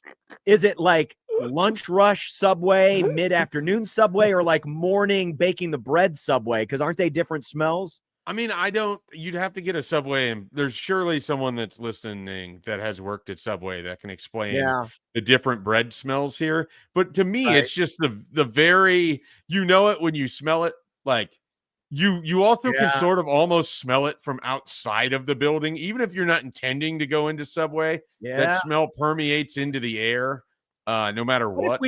Could we amplify this question? You we don't need to amplify it. You got the original question, or for the upscale price of you smell like you've been in a Long John Silver's all day. Oh my gosh. Your team gets to be a dynasty. I didn't want to go that far. And also my experience with Long John Silver's, the one in Columbus closed when I was young. Yeah. And then they brought it back as like a joint with the A&W. So it didn't have that same like fishy smell. So, the Subway is a much stronger one to me that I have that's the. fair. But Josh, would you do it? Would you take a Sign me the Cowboys hell up. title? Let's go Cowboys. I'm And you smelling would- like Subway. Number one, I don't want the Cowboys winning anything. And number two, I don't want to sit next to a guy who smells like a Subway. That's the thing. Like, you might get used to it, but everyone in your life is just going to be like, am I going to smell like this guy when he leaves the Yeah, room? I'd walk by Is that gonna people come at off the on me? airport. I'd be at a football game. I'd be anywhere. And people are like, what in the, why does it smell like Subway over here? You're sitting down for like a 5-hour flight, and the person next to you just has to smell you smelling like Subway. Just because CeeDee Lamb caught a game-winning touchdown pass in the Super Bowl. He'd have to catch it first. Incredible. Absolutely. Wow. Well, he would catch it. He'd have Yeah. those Subway hands. Oh man, eat fresh. What a question, Shape. This is an all-timer. Yeah. This is an all-timer. Wow. Like I said, I smelled it earlier today, and I was like, it's Dumb Debates Day. I've got to drop this on Yeah, the boys, this, so. I mean, this is a good one because Ah. we're not talking about a really offensive smell like a feedlot. No, but it's But it's just- everyone knows it. It does. Yeah, it's so exactly. You specific. can't go get Subway at lunch and then go back to the office without somebody in your office Hey, you being had like, Subway, huh? that guy had Subway. Yeah. I thought you No. said you were going to Jimmy John's, you liar. No, Steve. No, Steve. No, Steve. That's the other problem is you would be identified as the Subway guy, and then it'd I get don't confused want to with the be other the Subway no, guy. I am not the Yeah. Subway guy. I just wanted For- my team to win. For the what Super it's But worth, yeah, I would do that's this what your for name will be. either. When you walk into a room, Josh is like, oh, that's that Subway guy. Mm. And then someone else would be like, what do you mean? Said, go up next to him and just take a whiff. Yeah. And be like, oh my God, Shape, that's the you're doing Subway it. guy. Shape, you're I- doing it though. I would do it for either one of my teams. So at the same time, I am someone who is always like very conscious of if I have big man stink going on or anything. Like, I don't want to smell. Like, I don't want to be the guy that's like sweaty and smelly and leaves the room. Yeah. And you're like, that guy. Because we've all kind of had a coworker or people, not currently, but I have had previous coworkers or people that I have worked with Clarify. that have a very particular musk. Yeah. And so I don't We all want have a that. Michael Brunson in our lives, is basically what Mike Schaefer just said. That is not what I'm saying. Listen, Shafe, it would be worth it just for you to be able to walk around town in your JJ McCarthy Super Bowl MVP t-shirt. Wow. Yeah. That'd be pretty cool. Smell like Just a be just singing the $5 footlong jingle while wearing my Super Bowl gear. Oh my My That's the god. Sports other thing. Illustrated Super Bowl jacket or whatever. Oh my gosh. Would you intentionally go to Subway more often so that you fit in? These that you are my. blend Oh in? yeah, I went to Subway again for lunch today. You just could say Honestly. it though, and it'd be right, true. but that's the one place on earth where you feel comfortable being around people is because you smell like the store. Just because of this like joke that I've set up, if either the Guardians or the Vikings win something in the next year or two, I will up my Subway consumption oh from my like god. a couple times a year to I'd consider once a month, just as tribute if they win something here. Incredible. I think, you know what? This is a great idea. It reminds me of way back when Chris Collinsworth said, Florida Beach, Nebraska, all bathe in cream corn. If either the Vikings or the Guardians win the championship, we need to get a whole mess of Subway and have Shafe just roll around in it. And then you'll smell like it at least for that day. Oh, that's horrifying. Rolling around in deli meat. Wow, Travis, this is a hell of a segment to listen to for me to now realize I forgot deodorant this morning. Oh no, you can't forget deodorant. Oh, that's rough. That's rough. That's when you travel and you're traveling somewhere and you didn't throw like the deodorant in the travel Brutal. bag or whatever. It's been a while it's for the me, but worst. that is a horrible feeling. Like, well, I Yeah, guess I got to the go to the worst. store now. Yep. No, you go down to the lobby and you like see if they have any of their crappy deodorants available. $12 Or deodorant you're immediately like checking to see how close the CVS or Walgreens is to you. every time. Sir, it's a good thing you're here. I do have deodorant. I have this one. This is called the Italian sub, and this one's called the cold cut combo. If Subway comes out with a line of deodorants, that's when we've officially jumped the shark. Yeah. in all things marketing and branding. Indeed. Shafe, thanks for your contribution to the Grum. You're always welcome. Thank you. I appreciate it. I wasn't worried that I was on the chopping block, but now I'm somewhat concerned that was like all right, this guy can't come on anymore. This is a test. Well, I don't know, Shafe. It kind of smells like Subway in this room right now. Bye, Shave. Mike See you guys. Schaefer of Husker 24/7. Wow, that All was right, good. That was a good Not what I question. expected when he said, I have a dumb debate for you. Not what I expected And at all. that I is smell a like dumb Subway for the debate. record. That is truly a dumb debate because we've had this question many times. What would you do? What would if you your do? favorite Yeah, team? yeah. But to smell, To like a smell. Subway. Didn't have that one on the bingo card. I like the smell of Subway. I'll say it. Joel just tweeted a photo of me wearing a Subway outfit that says "We Dem Boys." I just retweeted it at USC 1620. All right, we'll try to figure out who this HCU unit is when we come back. And, all right. We got a lot more of the Grum coming up on 1620 The Zone.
By the way, John, Mike Schaefer just put out the poll question. You can go vote. Ask an important question on Unsportsmanlike Iconic today. Would you be willing to smell like the inside of a Subway restaurant for the rest of your life if your favorite team was guaranteed to win a title? 100%. I can tell you this much. Memorial Stadium would never be the same. Because I guarantee you'd have 85,000 people in there smelling like a giant Subway. John, that's a great point, because I hadn't thought about the number of people that would agree to do this inside of a fan base. And so even if you don't want to, enough would that suddenly every stadium that you go to would smell like Subway. Yeah, so what'll happen when opposing teams' fan bases both smell like Subway? Does it Congrats just turn into a normal game at to that one point? of them on winning a title someday, I guess. Because Schaefer never gave us a timeline on when this is going down. Yeah, I'll smell like Subway. Again, I like the smell of Subway. It's very nostalgic for me. It was one of the few chains we had it's back home. nostalgic for you. Well, it was one of the few. Mothballs are also nostalgic, Nick. That's true. Yeah. We used to have them in our machine shed. My grandpa's farts are nostalgic. But I'm eating Subway, and I'm not eating farts or mothballs. I guess that's true. Fair point. Yes, that's true. So who is HCU? Well, HCU, they are the Huskies. By the way, I will give you $5, Josh. Oh, if you can tell me what famous professional golfer calls HCU their alma mater. Put your hands up in the air. I don't want you Googling. No, I'm not you. Professional golfer. Yes. Who a is current an a alum? current professional? No longer playing. It's not Freddie Couples, right? Because he went to Houston. I believe you're right. Because he went to the same place as Jim Nance. Houston Christian, famous golfer. I don't know. Arnold Palmer. Jack Nicklaus. Colin Montgomery. No way. I never would have Yes. guessed that. Wow. Yes Is way. it Colin Montgomery from overseas? Not that non-Americans Yeah, can't he's go to from American. England. Okay, I was going to say, why? I wonder why Or he went was to he Houston. Was he English or Irish? Hmm. I think he was from the UK. But yes, he went. If you remember, because people used to make fun of Colin Montgomery because he was kind of a snooty British golfer, and people used to root against him. They didn't like him, but yeah, he is an HCU grad. Wow. I believe it was still called Houston Baptist. Yeah. back then. Because that was a new change. Remember that earlier this offseason, we learned, there's one thing we know about them. They changed their name recently. They Forgot changed about that. their We name. talked about that. The artist formerly known as Houston Baptist. Did you know that HCU has a former SEC quarterback? As their quarterback. Jake Weir, who was at Mississippi State for 4 seasons, is a grad transfer. He is the starting quarterback. Mm-hmm. Their running backs, they got a pretty good duo running backs. Darrell Evans is one, and Zayshawn Edwards is another. And they'll run a lot of zone read and inside zone type stuff against Nebraska this week. They also have a wide receiver who was once recruited by Dakeil Shorts, Nebraska's wide receiver coach, Jarian Wallace, 6'3", 190 pounds. He played for Dana at Houston. Mm-hmm. He was a 3-star out of high school, and one of his offers was also from Nebraska. He got offers from Nebraska and Florida State. Interesting. So, yeah. So they do have a few guys. Defensively, they've actually been pretty good on defense. Remember, their only loss, they only gave up 20 points. Mm-hmm. And they crushed Arkansas Baptist in week 1. They held Eastern Kentucky to 1 of 16 on third down. Yet they still lost. 1 of 16 on third down. Not great. It was errors, mistakes that led to a lot of those points.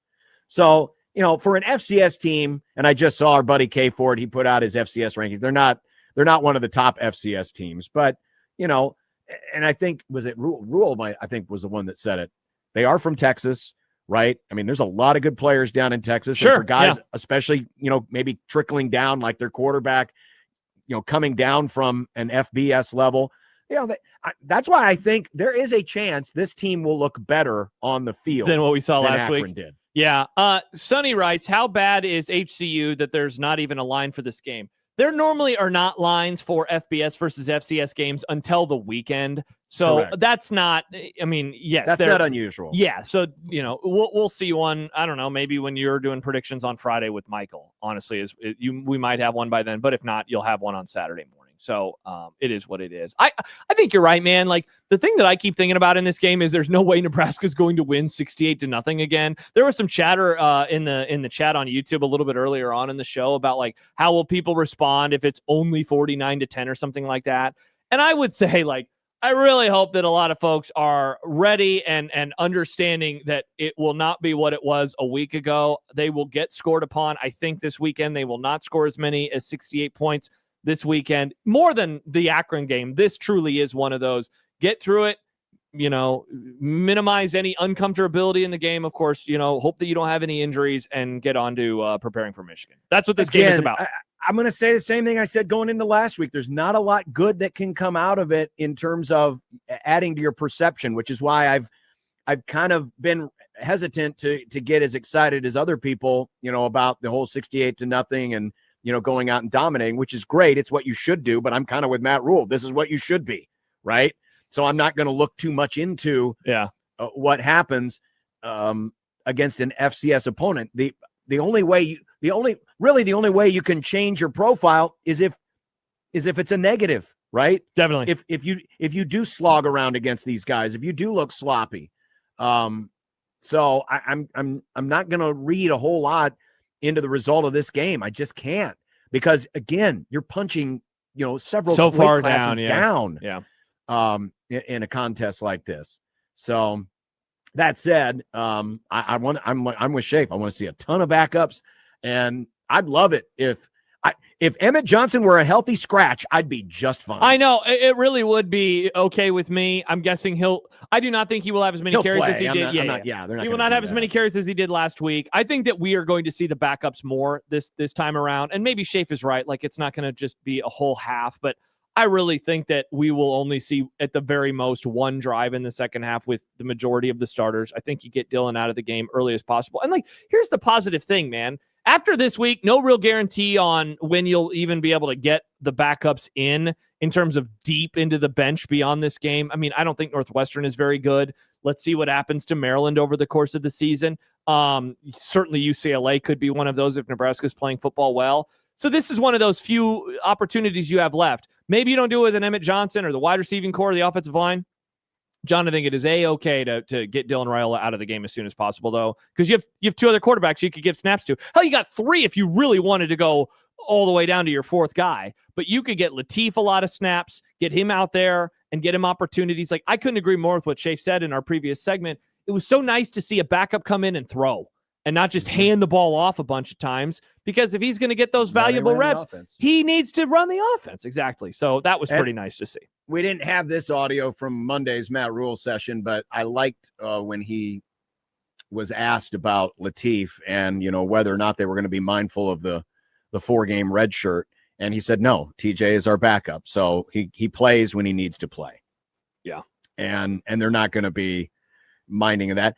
Also knowing that there's a chance by the time TJ Latif's eligibility winds down that they may have a 5-year eligibility thing, by then, and they may grandfather some players in. We'll have to see. But yeah. Coming up next, two things. Number one, got our trivia question. Awesome. Another Husker trivia question. Husker tangential trivia question. And this is for those awesome passes. This is for the awesome passes to Vallis Pumpkin Patch. Nice. 2 passes to Vallis Pumpkin Patch. We'll do it the same way as yesterday. I'm going to ask the question on the air. Okay. Then I'll put the post on Twitter, and the first correct answer responding in the comments to the Twitter post will win the passes. And we have to draw a name for the random college football team of the week. We're doing both of those next? We have been. I got pages and pages of all of these hundreds of college football teams that we could be talking about. Which page will I be drawing because of the name that gets drawn out of I don't know if people understand how deep this goes. It is not FBS schools only in here. We have FCS schools in here. I was picking up when I grabbed the hat Houston earlier. Christian by accident this week. We and could preview them all over again. Yeah, there was a Nicholls State one in there earlier. Like, dude, we got the whole board is available for us. I hope we have to talk about you and I. Oh God, I don't want to talk about you and I again. I would love that. I'm sure you would, Nick. 1620 the zone. But first, Josh and John here for Underdog Fantasy, whether it's the app or the website, underdogfantasy.com. We are now 1 day away from football's glorious return. It's been gone from our lives for so long, and it's going to be great to have it back in an Underdog. You can put together some picks and put in that entry, and you can make some money. And the really cool thing about it, John, is that when you add in more, maybe you like CeeDee Lamb to go higher on the receptions, or maybe you like Devontae Smith to go under on the receptions. Whatever you do gives you an opportunity for an even bigger payout, and we have a great promo code that our listeners can take advantage of. So download that Underdog app today, sign up with our promo code 1620thezone, and you'll score $50 in bonus funds when you play your first $5. I've already worked ahead to tomorrow night's Thursday night game. I got Brandon McManus hitting at least 3 extra points, Micah Parsons getting a sack, and Deebo Samuel of Washington going at least 7 rushing yards. That's what you can do. And that, by the way, pays nearly over 6 times your money. So download that Underdog app today, and you can play it right here in Nebraska. You don't have to go across state lines. Sign up today, use our promo code 1620thezone, and score $50 in bonus funds when you play your first $5. That's promo code 1620thezone. Must be 19 plus and present in Nebraska. Terms apply. See assets.underdogfantasy.com for details. Concerned with your play, call 1-800-GAMBLER or visit ncpgambling.org.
Another weekend of college football has come and gone, which means John and Josh have spent countless hours talking about one thing and one thing only: Nebraska football. Too often around here, these idiots spend all their time and energy on Matt Rule's podcasting skills, how good or bad the special teams are, and whether or not Josh will cry again about Micah Parsons getting traded to the Packers. But no more. Today, it's time for our weekly look at something other than Nebraska football by picking a team from a hat to discuss. It's time for the Random College Football Team of the Week, brought to you by Unsportsmanlike Conduct. So, try not to bring it back to Nebraska football like you always do, you two. Okay? Thanks. All right. Stick that grimy paw into that hat. Grimy! Yeah, why don't you wash your paws? They're very washed. What do you mean? What are you guys talking about? Well, whatever that mud was you put in your hair, sorry. it had to get there somehow. Also, All right. I've never seen you wash your hands. I washed them. Okay, come on, people. All right, John. We have many teams. Who did we do last week? I can't even remember now. I can barely lift my right arm. I did so many. It was a long, long time ago. It was a while ago. I don't remember. All right. But that team's been eliminated. Yes, because, we we don't repeat the same team. Remember, twice. I take them and then I crumple and throw them away. And would you look who we have this time, John? It is. Can you read my handwriting? It's not in very good focus. North Carolina Art. Nope, North Carolina. That's an ampersand, John. That's an ampersand. It looks like an R. It's A-N-T. I guess it does kind of look like an R, but it is North Carolina Art. And I'm, by the way, so everybody sees it, I'm throwing it on the floor. Bye-bye. North Carolina A&T. Wow. Okay. Well, I'm going deep into my stack here. Let me see. This is random, by the way. We said random. It is very random. Yeah. Let's see. Last week, North Carolina A&T. Holy God, John! They got. They got beat 68-7 by a team called UCF. They almost lost as bad as Nebraska lost last week. Not good. Not good. Let's go over some of the particulars, John, shall we? First of all, did you know that they have a quarterback named Champ Long, who went 3 of 7 for 26 whole yards? A quarterback named Champ Long? Yeah, but they got a running back named Shamik Blizzard. What? That's awesome. How did Mr. Blizzard play? I think it's either Shamik or Shamikwe. It'd be even better if it was Shamikwe Blizzard, who had 75 yards rushing and scored the lone touchdown for the woebegone Aggies, who are now 0-2 Yikes. on the season. Also, if he gets turned upside down, the spoon doesn't fall out. Because he's a Blizzard. My God. I don't believe you did that. Come on.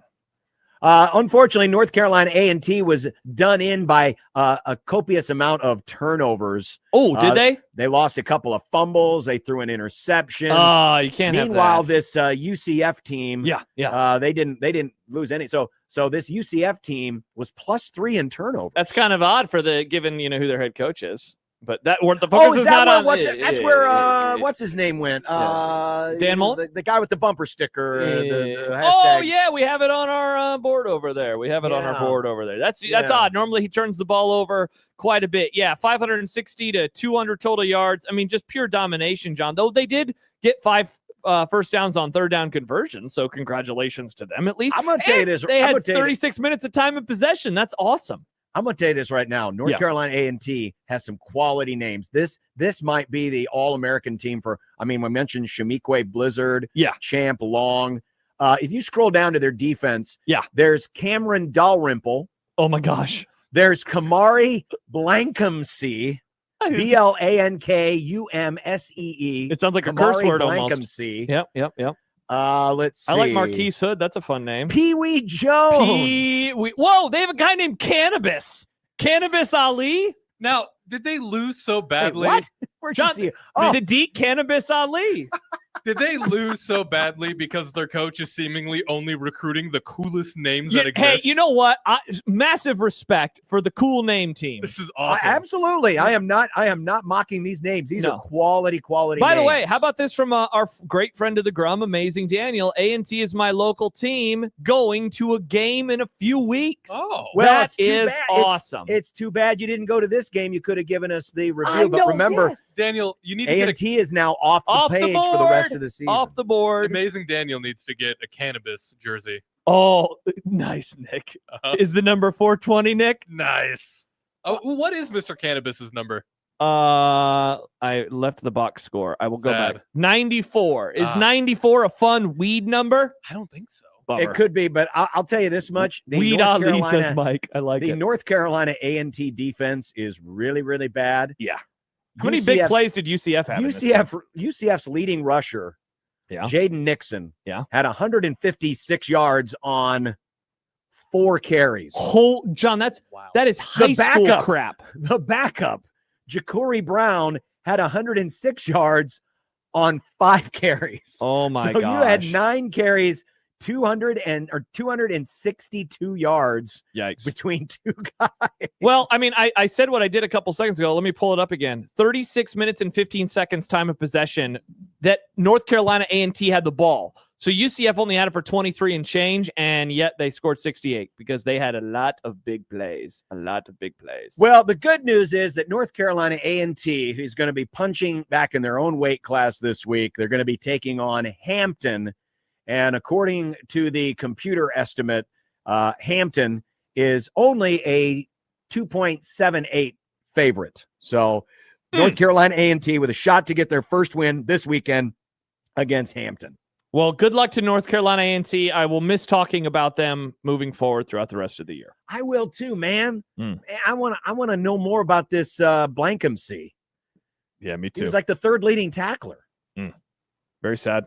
And Weed Ali. I mean, that is awesome. What we could do is we could just do another separate segment where we track these guys' stats throughout the rest of the season. So wait, we're it's like a spin-off. It's like Joey was to Friends. Exactly what it is. All right. I mean, I guess I don't Shaniqua hate that. Blizzard rushed for 6.8 yards a carry. I mean, this dude's pretty good. Mike says, I want to know about cannabis. Yeah. We all do. Well, there it is, our random team of the week. Next week, who knows? Who will it be? I can't wait But to at find least out. that's 2 teams now I can eliminate from my prep list. Thank God. We still have like 300 in there, but John, at least we can get rid of those 2. Amen to that. Mhm. All right, coming up next. I meant to ask the trivia question. Oh, but yeah. We'll do that in just a second. But got some odds and ends, including the 49er injury situation might be worse than we thought. My Super Bowl pick not looking very good right Tough now. look for Josh. Yeah, but I picked the Yeah. Ravens. And how did their game go this weekend? I bet they had no problems at all. Until they lose to the Dolphins. Also, there's a controversy this week surrounding the AP poll, and Prime is being Prime. Wait, are the controversy and Prime involved in the same thing, or is it? No. Those are 2 different topics. They are 2 different things. Because I'll be honest, I was like, wait a second, Prime weighed in on this too, and I was getting really excited. I was also No. getting excited. I wanted to see what he had to say about Thankfully, Prime did not weigh in. But as I Mhm. promised, we've got a pair of passes to Vallis Pumpkin Patch. All you need to do is answer this trivia question, be the first correct answer on our JTech Construction Zone Twitter page. I am about to hit the post button on the tweet, so you must reply to the tweet at USC1620 on Twitter. Okay. First correct answer. Here it is. One of the most famous alums of Houston Christian is Bailey Zappi, who played quarterback for the Huskies for 1 year before he transferred to Western Kentucky, later became a 4th-round draft pick. Yeah. You need to name me just one of the 3 NFL franchises that Zappi has signed with. If you can Wow. name So one of those easy. 3, you will win the Vallis Passes. Must be the first correct answer on the JTech Construction Zone Twitter page. The post has been sent. Go answer right now. I almost said one of them on the air on accident, Josh. Sean. Well, I didn't know that was going to be the question because one of them is so obvious. Yes. So Bailey Zappi, It's name very me obvious. one of the 3 NFL franchises that he has signed with, and we'll award you, and we'll get in your DMs and make sure you know. Boom! what's We up. already have a winner. Congratulations. We already have a winner. That didn't take long at No, all. it did not. Awesome. All right. Coming back with more right after this on 1620 The Zone.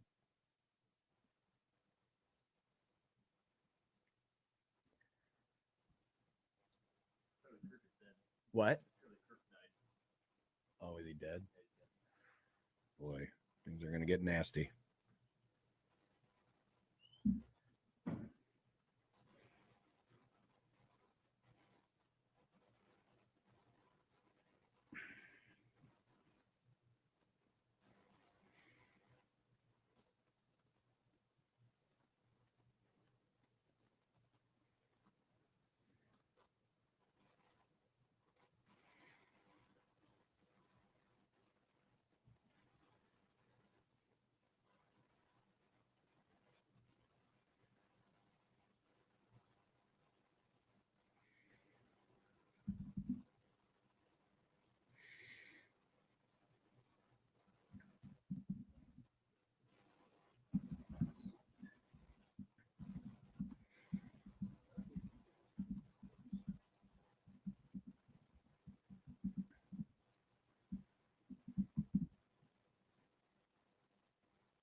Well, we want to congratulate Keena. No, let's who, go. Nice. Correctly identified that Bailey Zappi was one of the 3 teams he played with was the Patriots. That's the one he played with. The other 2 he signed with didn't get into a game where the Browns or the Chiefs. We would have accepted all 3. But Keena was first, so she's got the passes to Vala's. And by the way, Vala's now open. They've got brand new attractions this year. The Slide Mountain Tube, the Firefly Drone Show. They got fireworks every Friday night. And, of course, all the delicious food, the caramel pies, the fresh pies, the caramel apples, and a lot more. So find out more details on how you can get 2 for the price of 1 this week. Our zone deal at 1620thezone.com. And again, congratulations, Keena. I don't know if we have exhausted all of our freebies yet, but if not, we'll give away another one tomorrow. Awesome. Congratulations to Keena, and good job by us being an amazing radio show. Yep. Just email me. I need to get your info. Nick at I 1620thezone.com. DM'd her Okay. from the Twitter, and so she will be sending your stuff off to you momentarily. Adam Schefter reporting this afternoon that Kyle Shanahan told reporters that Brock Purdy could miss multiple weeks. He is a long shot to play at New Orleans this week. Mac Jones is the backup. Purdy was not at practice today, but already George Kittle is out 4 games. He's on IL because of the hamstring injury. Apparently it's a shoulder injury, correct? Shoulder and toe. Yeah, so the toe really was the thing that I saw that was mentioned in the tweet a little bit earlier. Yeah, I mean, dude, we have been wondering for years, like, what's up with all these injuries in San Francisco? They are obviously a very physical football team, and I do not think that you can be that physical unless you practice that physical. But you do sometimes wonder, is this just random, or do they go like hard to their detriment sometimes at practice? And I don't know the answer to that question, because that is also what makes them such a unique team to play against, because of how tough and physical that they are as a football team. Tough to lose like these guys. You know, has Purdy been an all-pro? I mean, certainly a Pro Bowler and an all-pro in Kittle over the course of the last handful of years. All right. We'll get back to the NFL here in just a little bit. But did you see this? Coach Prime this week at his press conference was asked a question, and Prime decided to basically belittle the reporter for the terminology that they used. Here's Coach Prime.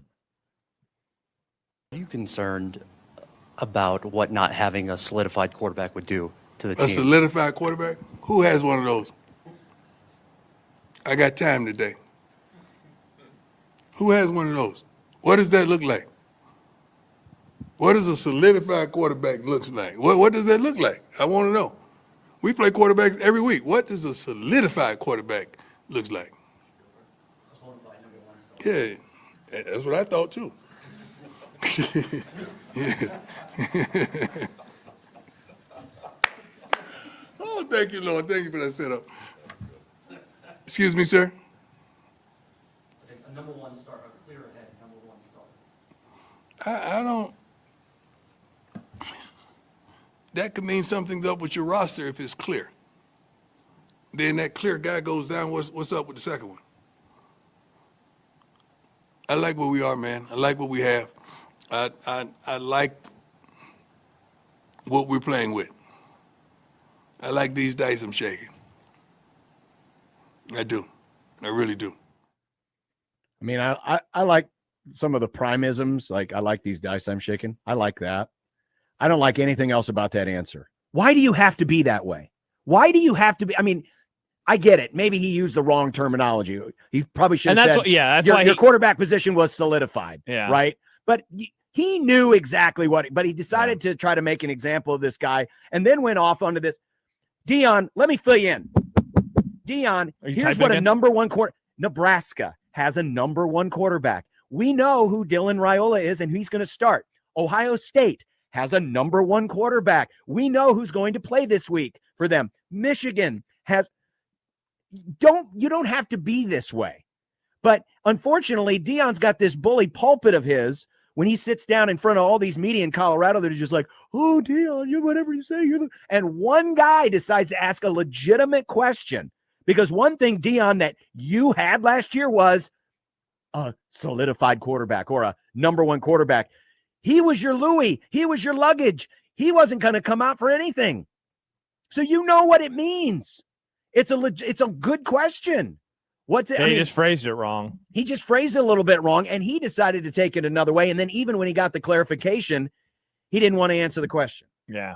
Yeah. It's Sometimes, it's man, stupid. and we obviously saw it around here for years. You know, a coach comes into a press conference just in such a bad mood, and it's I don't even think he was in a bad mood. He maybe just like, yeah, he probably does. He likes poking fun and having fun and answering questions like that. And he just for whatever reason seems like he wanted to go after that guy. well, there's a controversy going on this week with the AP poll. There was a voter this week that after South Florida upset Florida, kept Florida in the poll. In fact, kept Florida at number 14. Yeah. While not ranking South Florida.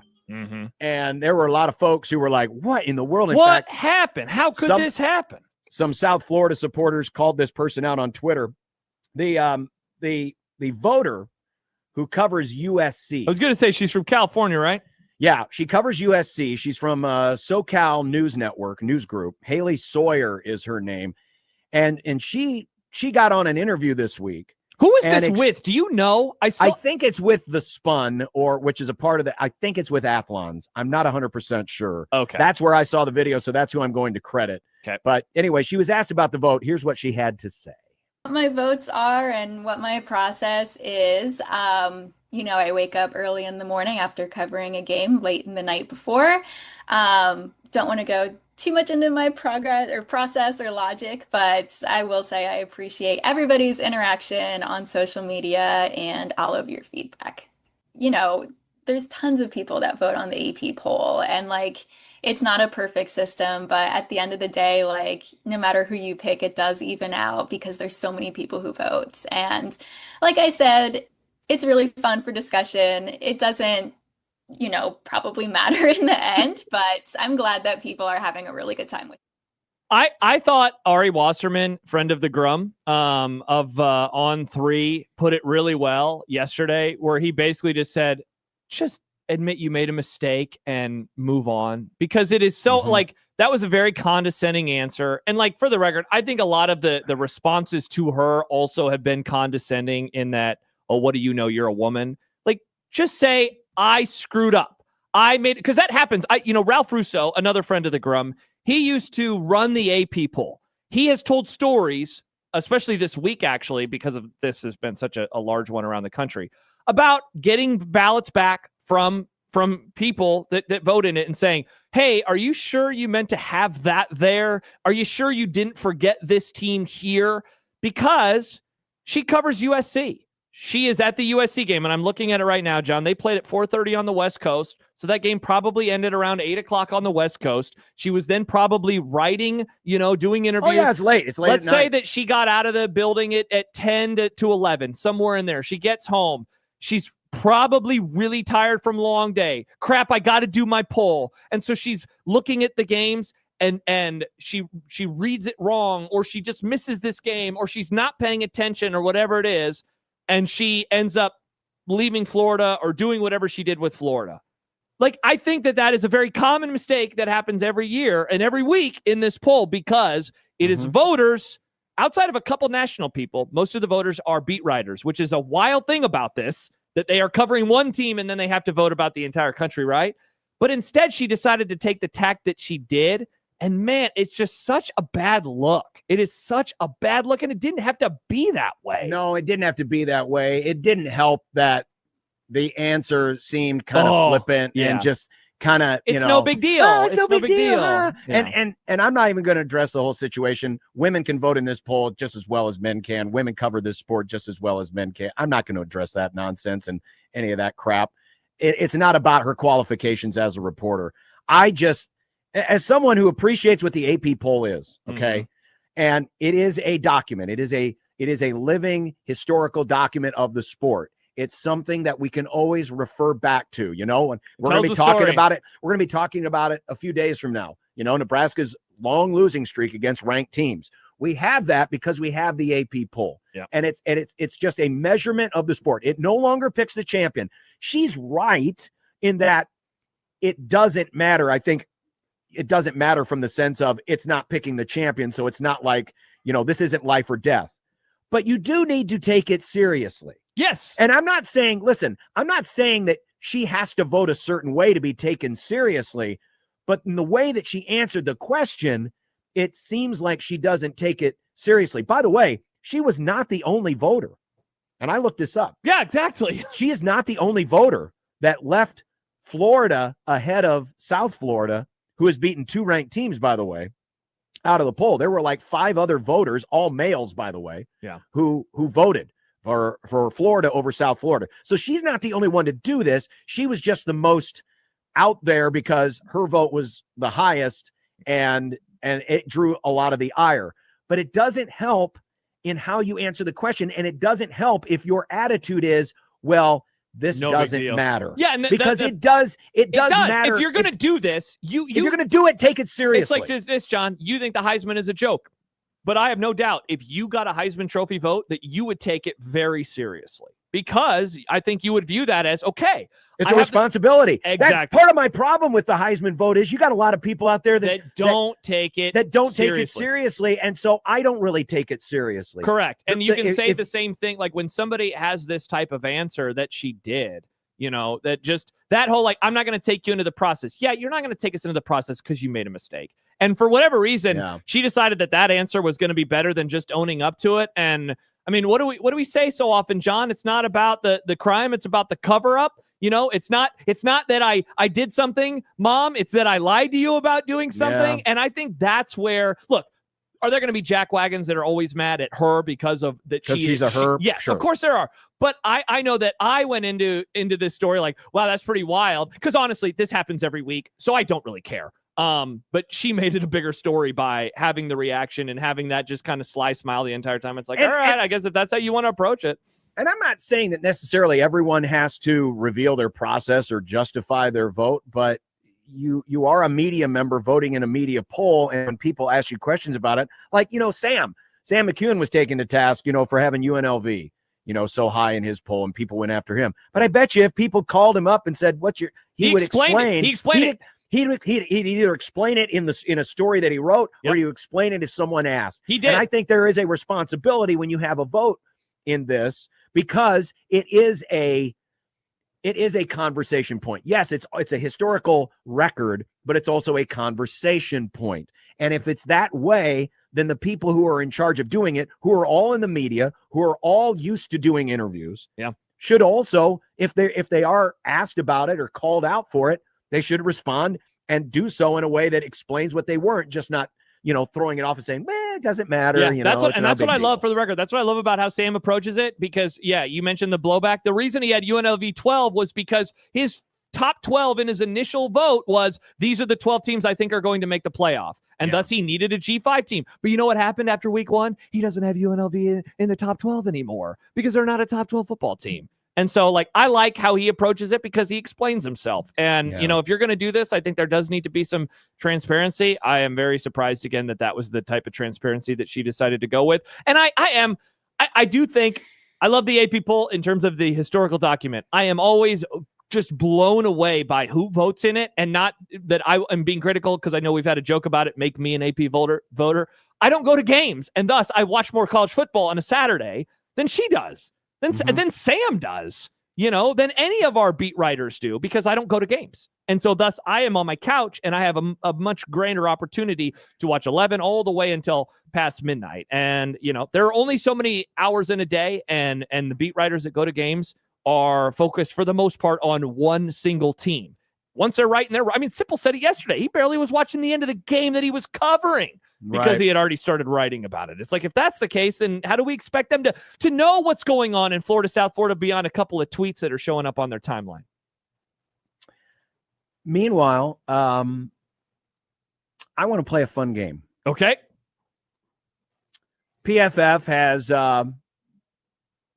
announced, they grade all the players in the NFL. Mm-hmm. We're going to play a game between you and Nick. All right. Okay. And the winner gets to be called the master of the NFL, who knows the NFL better than the other. So, Nick, here's your golden opportunity to be better at football than Josh. You ready? Remember that time Josh and I tied, meaning that I know just as much about football as he does? All right, here's what I want you to do. We're going to go back and forth. Okay.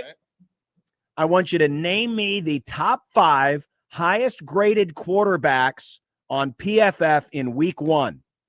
Okay. This work? Yeah, All right, sure. ready? So am I starting or Nick starting? Well, let's be nice and let Nick start. Perfect. Okay. Josh So Allen. Nick, Josh Allen. Josh Allen was number 4, so you're on the board. Congratulations. I know, Josh, you're next. I know my quarterback was graded highly, Dak Prescott. Dak Prescott was number 2. Congratulations, you're tied 1-1. Nick. Would Lamar?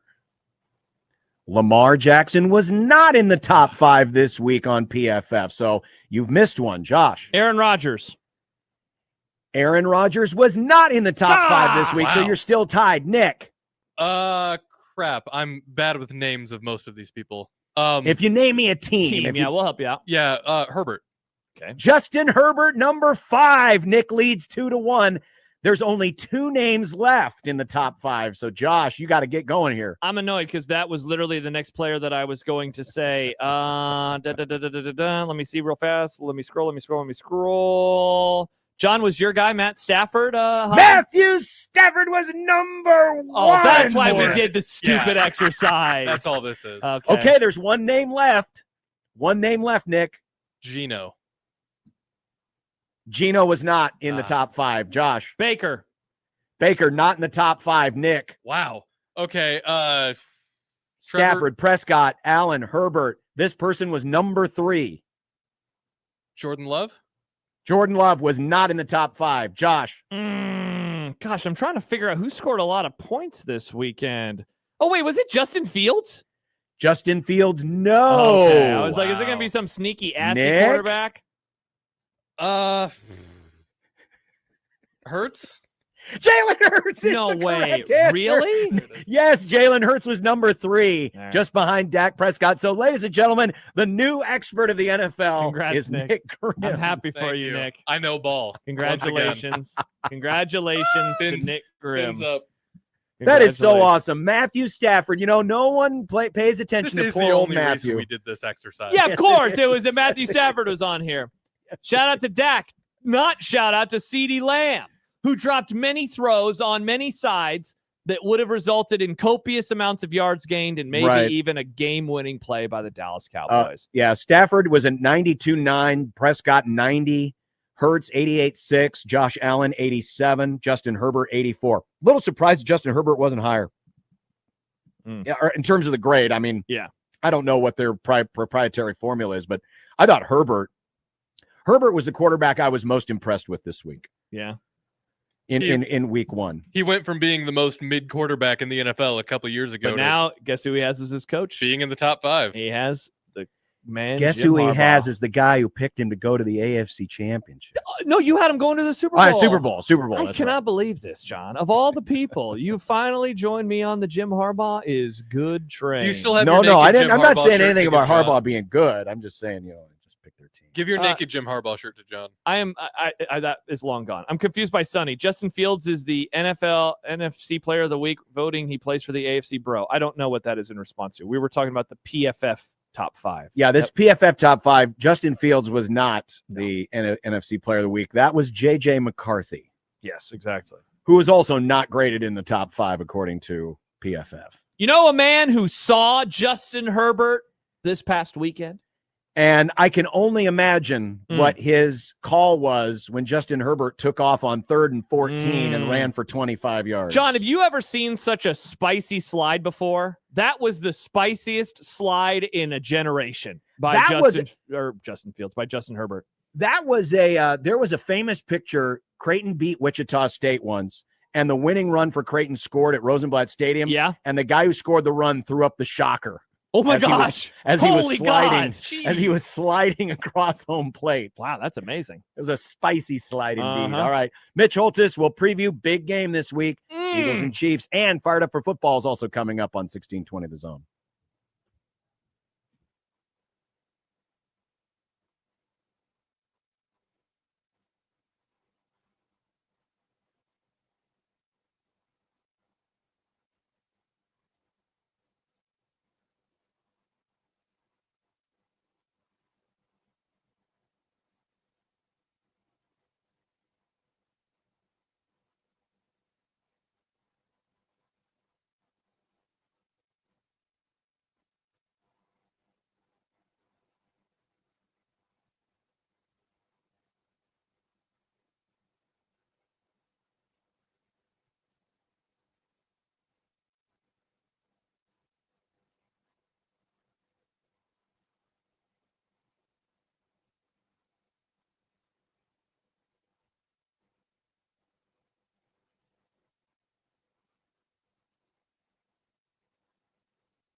You ready? The most exciting announcer in professional football. Picked off at the goal line. 20, 15, 10, 5.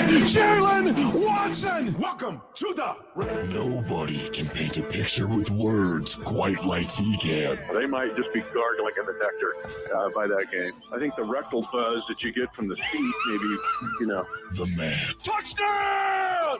Kansas City! the myth, You can doubt the Chiefs. You can dislike the Chiefs. You can disrespect the Chiefs.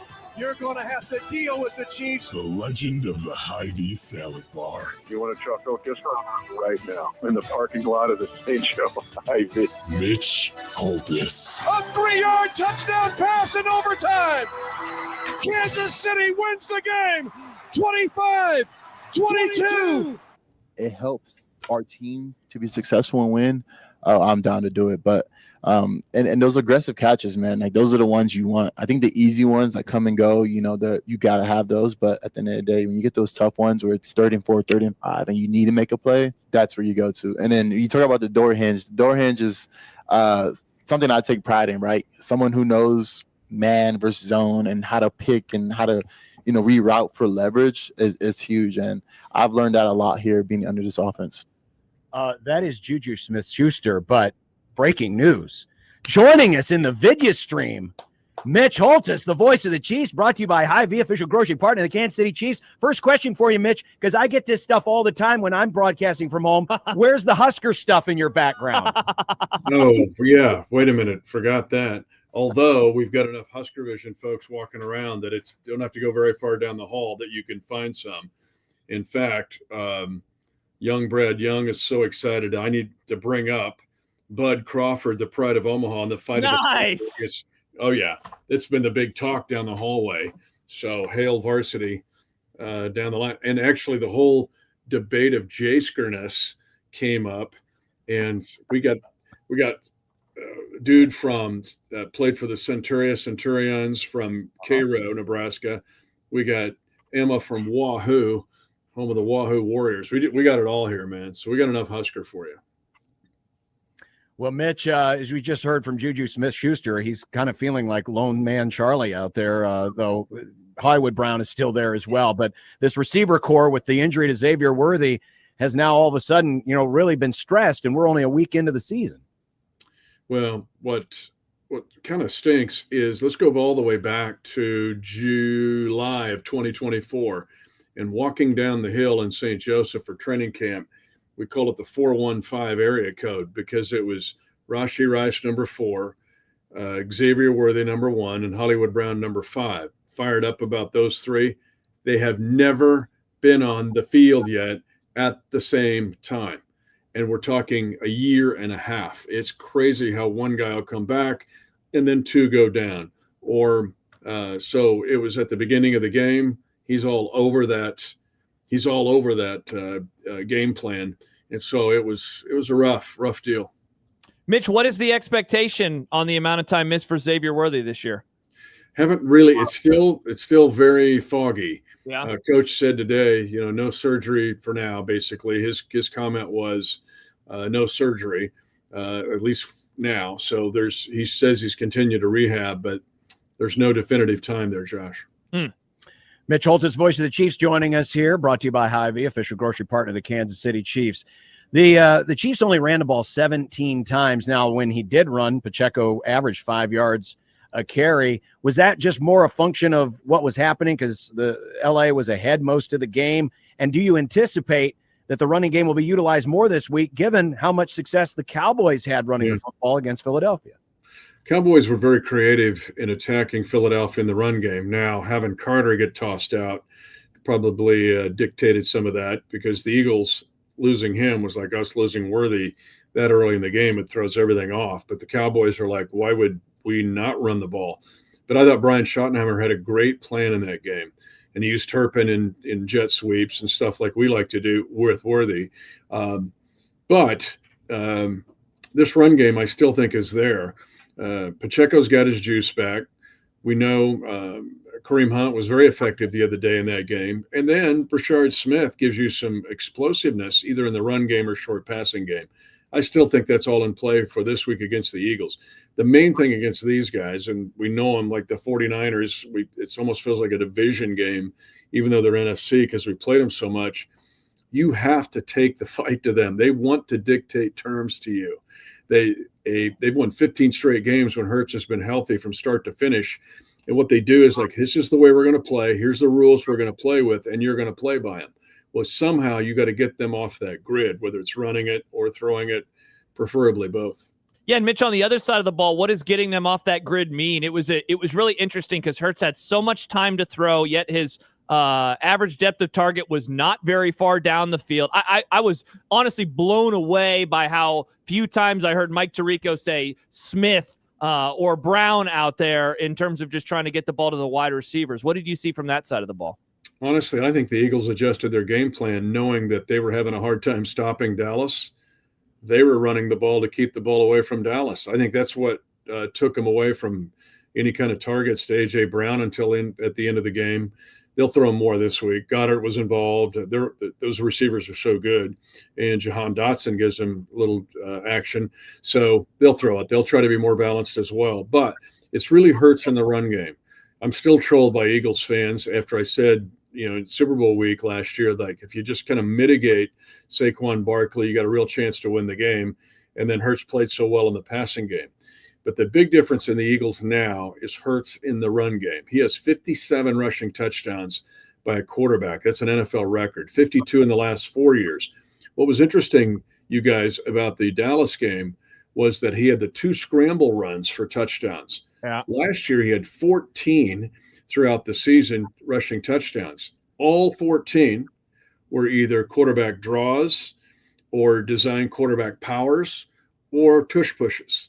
Mm-hmm. None were scrambles. So now when you get him scrambling, it makes it even more effective. But I think Philadelphia skewed more to this quarterback running back duo game because Hurts is really tough to stop right now. Mitch Holthus joining us here on Unsportsmanlike Conduct. There was so much talk, about what the Chiefs needed to do in the offseason, and that was fix the offensive line so that Eagles pass rush wasn't so devastating. But I'm curious on the defensive side, what adjustments were made in the offseason. Not that Kansas City is focused solely on beating Philadelphia because there's 16 other opponents in the season, but based on, where Kansas City was in the Super Bowl last year versus where they are today, what defensive improvements do you think have been made that can make this matchup more in favor of the Chiefs? It's an awesome question, but I don't really have an answer because it's basically the same defense. There's just not a lot of new guys. Now they're doing some new configuration, but that's where you've got to get off the field on third down. I mean, it was torturous against the Chargers with the fact that they were 8 of 13 on third downs, and 2 of the didn't make non-conversions ended up being fourth down conversions. There was a 3rd and 15 for 14 that led to 4th and 1, which is an automatic Charger tush push kind of with Herbert. So the Chiefs have got to win on first down. That's not brain surgery, but when they do, they've got to get off the field on third down. So you're asking me, what did they do in the offseason? They've got to play better with the guys that they had. There has to be improvement from a Shamari Connor, from a Jaden Hicks, from the linebacker core. The defensive line's got to show up a bit. Jerry Tillery was added when he rotates in. So those guys have all just got to play better across the board as a must this week against this team. Mitch, this is not the first time that Kansas City has started 0-1 in the Patrick Mahomes era. Of course, they had that loss to Detroit 2 years ago. At least from afar, it does seem like the conversation is different than that year in terms of backs against the wall or must win. And I guess, correct me if I'm wrong, but I don't recall the opponent being anywhere near as good as the Eagles in week 2 of the season. How do you think that they are feeling mentally right now? Just given, the discourse and noise has gotten different over the last 9 months since the Super Bowl versus, coming off of some of those other wins. Yeah, I mean, the narrative is different, but there's no feeling of, oh my gosh, 0-2. And the Chiefs have only been 0-2 once under Andy Reid, and it's the only year they didn't make the playoffs in the 12-plus years under Coach Reid. But there's no panic of lose to the Eagles and it's all over. It's just more focused in on how do you slow these guys down and beat them. You got to make them uncomfortable and try to work your way to get to 1-1. And it's cliche, but you just really have to focus on this week's work and not look so much at the big picture. Because if you keep looking, you're going to see, 2 weeks to the Ravens. Keep on going. The Lions come back in here. I mean, this home schedule is the best it's ever been, but it's also the toughest it's ever been. So you've got to be locked in on playing week by week. But you know what? I found something interesting. We're talking about narratives.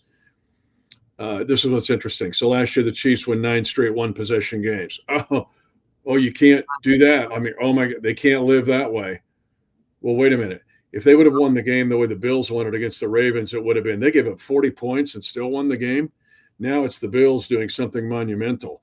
Catch my drift here? It's just a different way of the way they look at it, from looking at the lens, looking at the Chiefs lens, the way they're looking at it, or other teams. So these one-possession games are just going to be a part of the NFL landscape every week.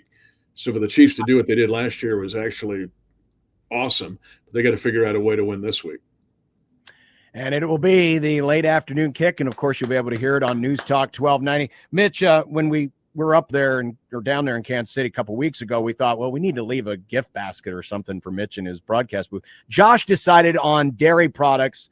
So I'm a little afraid it might be spoiled when you get in there. So you might want to bring the hazmat crew in, because this was Josh's idea. It wasn't mine. I thought maybe just some candy or some flowers, but I hope your booth's okay when you get there. No, actually, security identified it right away and then took it to the DEA and to the ATF and the FBI. So we're all looking at it right now and analyzing it. So Josh, I don't know what's in there, but it's being very scrutinized. Very much. What did you guys think of that? It was an awesome night.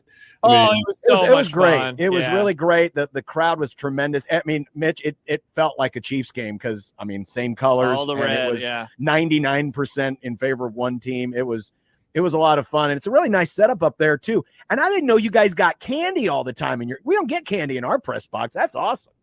Well, but you're at the top of the grain elevator doing the game. That's awesome. We're only 13 stories above the field. I'm thinking we can go higher. Let's get up there a little higher. Let's get a crane and do it from a crane lift. So yeah, I'm glad you guys ate your carrots. It's all about beta carotene. Oh yeah, that's right. Yeah. It most certainly is. It's great to see you. It's nice to have you in the video. This is awesome. We got my German flag. My German flag's Yeah, over here. Yeah, we got fight for your right to party. So yeah, we got it all going on right here. Yeah, let's get the zoom in here. Oh, Mitch. nice. Oh, way to go. Now they're all looking at it. Yeah, you got the whiteboard in there. Look at the whiteboard. Yeah, that's the first 15 plays. Yeah. Blur it out, Mitch. Blur it out. Blur it out. Okay. See you, Do boys. you have anything but red in your closet? No. I don't know, man. I'm gonna look in my closet tonight and see. I think there may be You something. don't have one K-State polo left? I think there's one in there, but somebody borrowed it to wear it to the Army game. So I don't know. Brutal. Yeah. All right, Mitch. Well, we'll see you next week. Good luck with the call, and it should be a fun game on Sunday. Hey, we're excited about the fight of the century in Vegas, the Pride of Omaha. Let's go. Right. We're going to be watching it, baby. It's going to be awesome. Mitch Holthus, the Thank voice you, of the Mitch. Chiefs. See you, Brought to boys. you by Hy-Vee, official grocery partner of the Kansas City Chiefs. See what a nice new addition we have this year. Nice Mitch in the video. Get Nick. Look at Nick. Thank Mitch you. Holthus in the video every single week. I started working on that months ago. and You I'm glad it told worked us, I out. think, before training camp started that this was going to go as soon down. as he popped up, I was like, oh, that's right. Nick was working on this, but it's still kind of surprising. It might not be every week because, Mhm. sometimes they're in Europe. That's true. Or they're traveling. Yeah. Or they're traveling. Well, coming up next, speaking of the Eagles and the Chiefs, it's fired up for football. Let's go. What do we got coming up on the docket this weekend? We'll show you next on 1620 The Zone.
people of the American heartland, lend me your ears.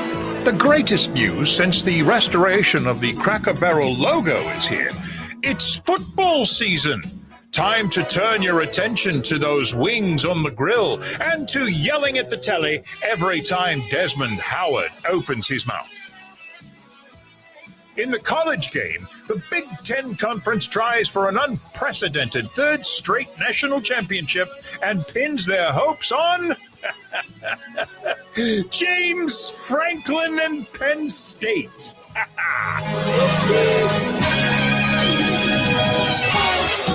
In the National Football League, the Philadelphia Eagles are now the team with the bullseye on their backs. Josh Allen and Lamar Jackson still seek their first Super Bowl. And could it be the Bears and the Raiders might actually be good? No. Join us now as Unsportsmanlike Conduct previews the coming week of gridiron action. Here are the games you will watch. Here, in the order in which you will watch them. Here is Fired Up for Football 2025.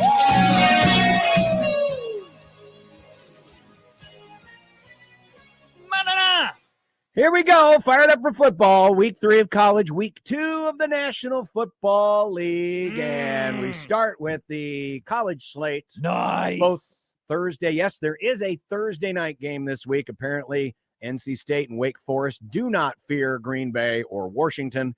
So you get you can have your 2 TV set up and watch exciting Demon Deacon football. Let's go. Thank God, John. Then on Friday, that massive, that enormous, that colossal showdown. Yeah. I mean, Oklahoma State. They call it Bedlam. Kansas State. That's a rivalry. Indiana State.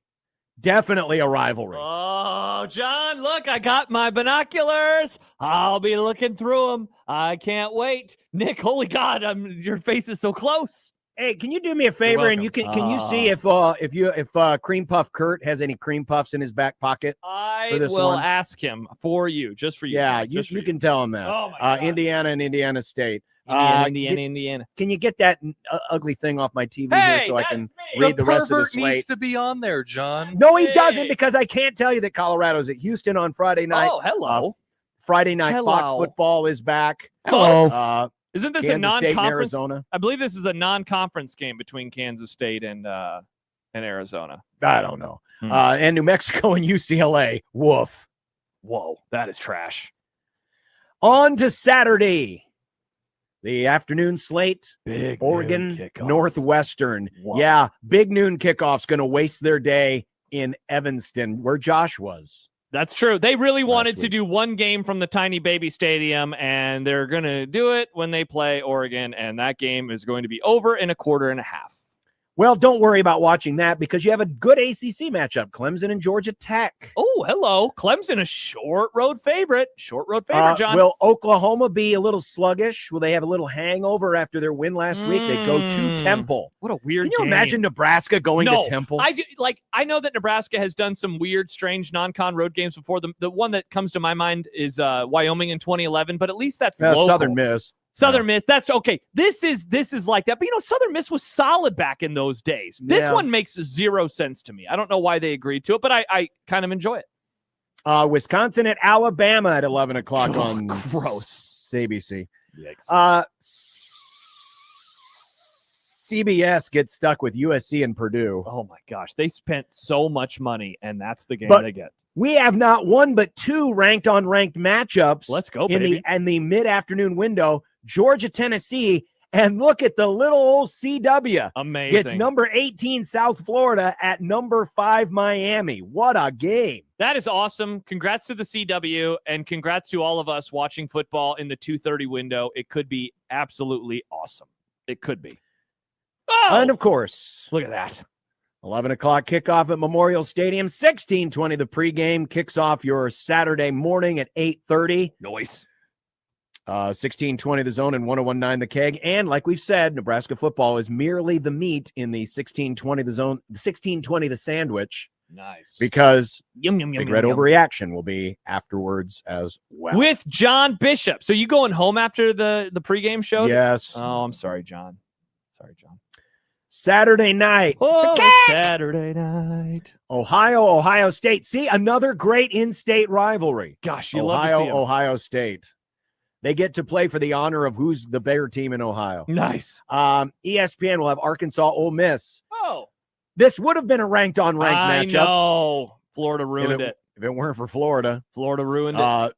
But according to the voter from California, it is a ranked Top 25 matchup. Nice. Florida at LSU. NBC's got Notre Dame hosting Texas A&M. Remember, the Irish have not played since their loss to Miami 2 weeks ago. Interesting.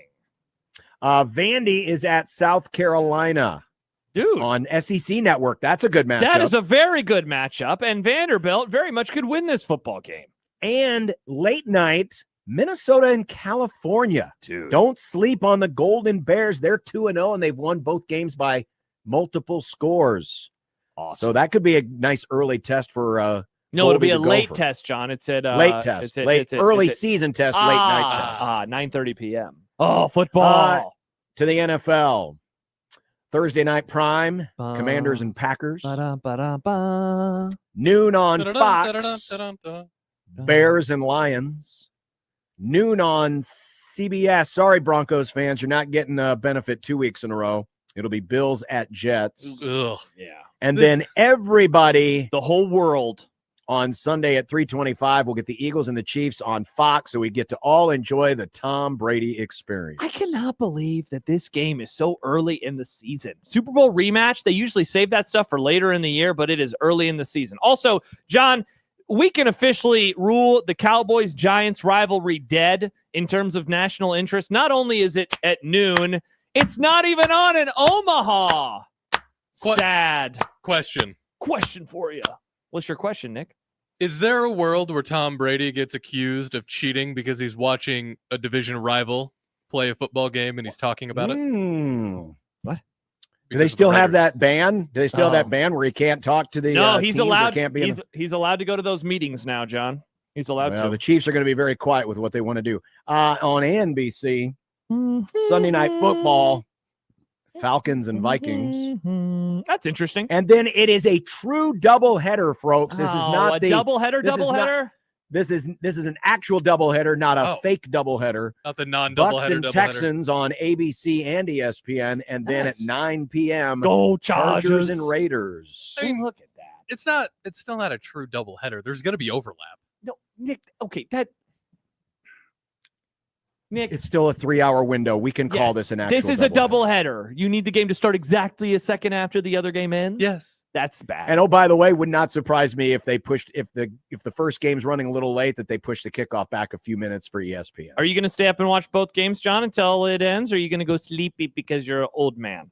Depends on how that second game is. I'm so tired. I'm sleepy. All right, on to the great. Oh no, these are the out of market specials. Sorry. There's the game of the day: the Cowboys and the Giants. No. Let's go. What are you talking about? We got a Patriots Super and the Bowl. Dolphins. We got a Super Bowl 34 rematch. Chiefs The suck. Rams Eagles and the Titans. Eagles are. Yes, that's the one. Chiefs are gonna. I think they might get beat by a lot. Careful. Don't let Tay Eiler Swift hear you. Nice. Nick. Yeah. Finally to the grades, and oh, what is this? Wow. Josh Hader of football gives the weekend a B+. That's tough for whereas me. I give it an A-. What is going on here? So why did you give college football such a good weekend? I have a question about why the did I NFL give it grades. such? What do you mean? Why did I give it such a good weekend? It's football, Josh. I know, but it's normally, a great weekend. We have multiple good games in every window and a good game late at we night. have a good game in the Why 11 are you a.m. downgrading college football like this, Josh? What is wrong with you? We don't have a good game in the 11 a.m. window. Yes, we do. We got Alabama and Wisconsin. That is not That's a good two- game. Oh, It's not 2015 anymore. Okay, Mr. Hater of football. You know what you remind me of, Josh? You remind me of this character from Saturday Night Live. I don't know this reference. This is old SNL. Yeah. Hey, you remind me of this joke funny from SNL. 1962. This is from the early 2000s, I'll let you know, and you were still alive. And this is now Josh. I keep it now, Peterson. Poor little kid kicks the ball into the yard, and now he's going to keep it. So I have a question. Football hater Josh Peterson. What, Nick? What is your damn question? I have a question. Stop saying you have it and just ask the question. I'm engaged. No, so you base your NFL thing off of the whole weekend, right? Yes. And John bases his off of specifically what's playing in the market? Yes. I'm surprised that your NFL grade is as high as it is then. Why? There is some slop on the NFL schedule. The games that matter are awesome this week. Yeah. We have some really good games. Is that enough to cancel out the slop, though? Yes, of course. It's Okay. football. I can't believe really John gave me gross the college games. football a higher grade than me. This is wild. I can't believe you hate football so much. In fact, hold on a second. Oh, No. yes. Hold on. I'm getting a call he's right doing now. another yes. bit. Yes. Good Oh, bit. It's the boss, Josh. Hey, The boss. could We you had a make meeting sure with that- him yesterday. Could you make sure that extra 1620, the security, is waiting outside so that Josh has protection going to the car? I'm just afraid that the lovers of football aren't going to be very happy. with No, him today. they're going to be so happy. Thank you. We did get Good news, Josh. Yeah? 1620, the security will be with you when you leave tonight. We did get a tweet from Sam who says, reminder, don't let John undervalue a slate that includes Memphis versus Troy, Texas State versus Arizona State, Duke Tulane, which we did have on it, Akron versus UAB, and the Dilfer Dimes Relegation Classic, amongst others. A solid A weekend of ball. Except by Josh, it's a solid B. Sad. It's a B player. This is unreal. I can't believe it. I can't. I thought I worked with someone who loved football. I guess we're going to talk baseball coming up next. I don't believe it. Baseball. We have a really good dumb debates question today. It's one of those. Well, we'll explain when we get there, but it has to do with the Huskers. Okay. So we'll do that. Awesome. And of course, it's a happy hour. So let's get it Awesome. going, right? Yep. We'll do it next on 1620 The Zone.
Throw. It would be nice to have a boat. Throw. It would be nice to have a boat. Throw. It would be nice to have a boat. Throw. It would be nice to have a boat. Throw. It would be nice to have a boat. Throw. It would be nice to have a boat. Throw. It would be nice to have a boat. Throw. From your mom.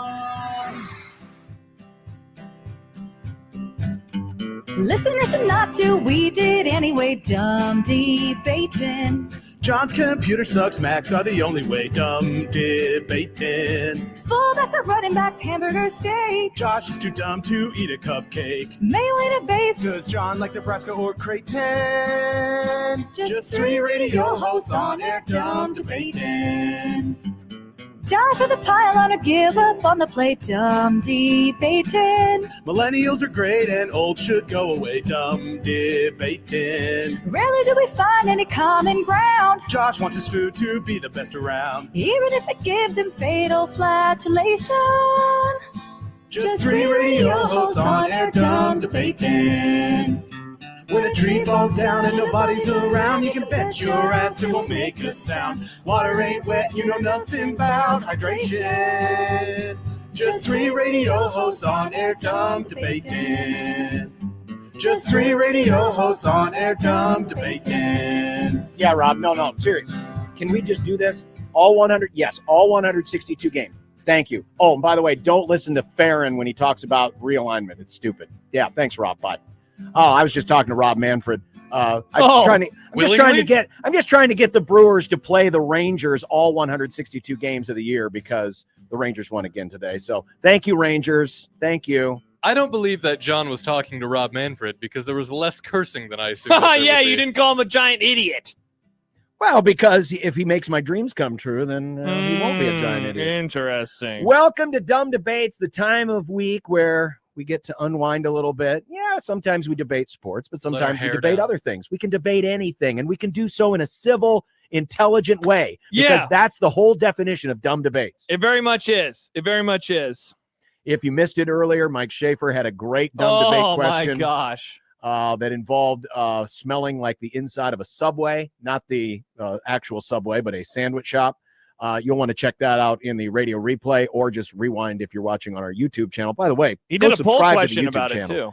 Go subscribe to the YouTube channel. Yes, please. Because you get to see all of our shows live and in color. Wow. If you have a dumb debate, send it to us anywhere, anyplace, anytime. JTech Construction Zone Twitter page at USC1620. Use the hashtag dumb debates or email the Grom at John at 1620thezone.com or Josh at 1620thezone.com. That is the Equitable Bank inbox. Let's start this week with one that we got from Brent. Musburger? I don't believe it. No, this guy's sober.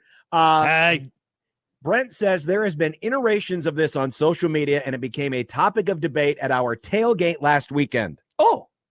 You have $13 to spend on 5 players to build a Husker fantasy team. It's the start of a Husker fantasy team. Okay. So this is a little different because usually it's $15, but this is 5 players, $13. You got a $5 pool, a $3 pool, and a $1 pool. I'll quickly read the names. In the $5 pool, you have Eric Crouch, Mike Rozier, Tommy Frazier, and Ndamukong Suh. Okay.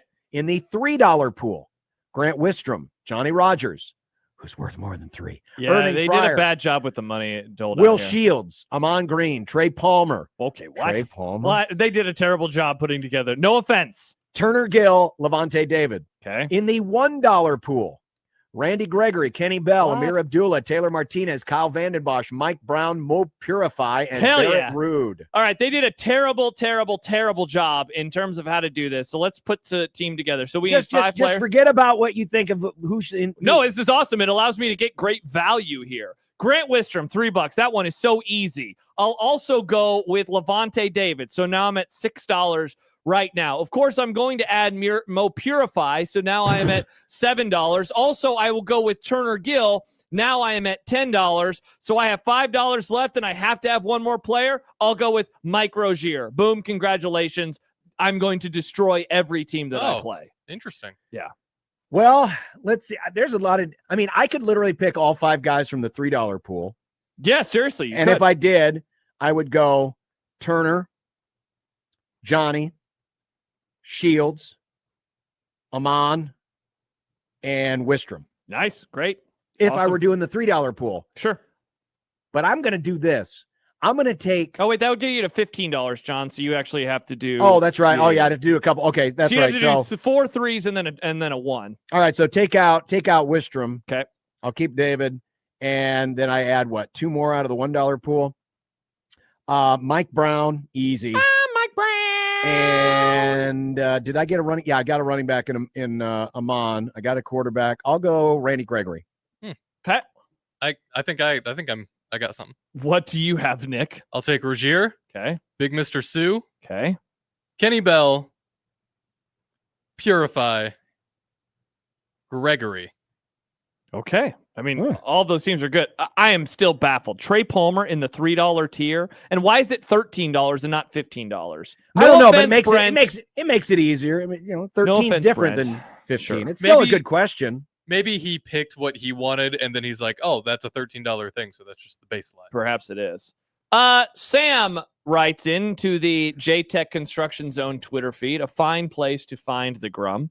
If you could rewrite history of any of your favorite sports teams in effort to create a magical season, what year and what player are you adding? He says player will keep stats and output. For example, maybe you add Michael Vick to the 99 Huskers or McGuire to the 98 Cubs. So it's a very specific year and a specific player, and you are trying to raise the level of that entire team to execute it at the highest level. Does this question make sense? Can I go opposite? Can I take a player off another team? Because if I could take Tom Brady off the 2001 Patriots. Sure, put him on the Rams as Kurt Warner's No, backup. no, he's no. Kurt Warner's backup. He's just gone. now. He's just gone. He's selling insurance somewhere in San Diego. He's gone. Okay, sure. Actually, I would take Belichick away because he was the one that orchestrated the cheating, but that's Nice. another story. Yeah. If I were to add a player, ooh. And then they're replacing that position or whatever on your favorite team. I'll go Jack Morris off of the 1984 Detroit Tigers, put him on the Cubs. And not only would we beat the Padres in 3 straight, we beat the Tigers in the World Series. Okay. So we take away their best pitcher, put him on our team, and so we win the pennant and we win the World Series. I'll just go with the recent one, and I will take Patrick Mahomes, and I will put him on the honestly, just one of the 3. I'll put him on the 2023 Cowboys because that was the one that I think I liked the most of the 3-year run that they had from 21 to 23. Hell yeah, Patrick Mahomes, we got the Super Bowl. I'm going to put... Well, you realize he'd be with the Cowboys and it wouldn't work. No, it'd be fun. We'd still have Michael Parsons. God, I miss those days. Remember Michael Parsons? I'm going to go to 2007. What driver are you doing, Nick? I'm taking A-Rod out of the Yankees and putting him onto the Rockies. What the hell? And that's getting rid of Garrett Atkins. In 2007? Uh-huh. Yeah, okay, that's a good pick because they made the World Series that year. They had Rocktober. I think that would have made the difference. Wow. Yeah, but you wouldn't be engaged anymore because your fiance, who's a Yankees fan, would be very mad at you. No, the she wouldn't. Yankees then would not have any World Series since 2000. She wouldn't because she I actually... guess never mind, they won in 09. She hates A-Rod. She hates A-Rod. She hates A-Rod. Because him and Jeter weren't friends. She's a big Jeter head. Interesting. Dave Fight writes, put pretty much any quarterback with a pulse on the 09 Huskers and order the championship banner. Baymon says 95 Ricky Henderson on the 89 Cubs. I don't know if we're allowed to do that. I don't know if we're allowed to take players from years. What if you put 89 Ricky Henderson on the 89 Cubs, John? Would that be good? Yeah. Could you do that? All right. Perfect. Yeah. Look at us. Look at us. So I don't know. Would you have needed? Yeah. I mean, yeah, he would have worked great. Yeah, absolutely. But we had Jerome Walton. See, I don't know if that's the right pick. I don't know if that's the right pick. I'm always looking for pitching. I like pitching. Dave Stewart. That's who you're doing. You're taking Dave Stewart off the 1989 A's and you're putting him on the Cubs. That's the pick. Nice.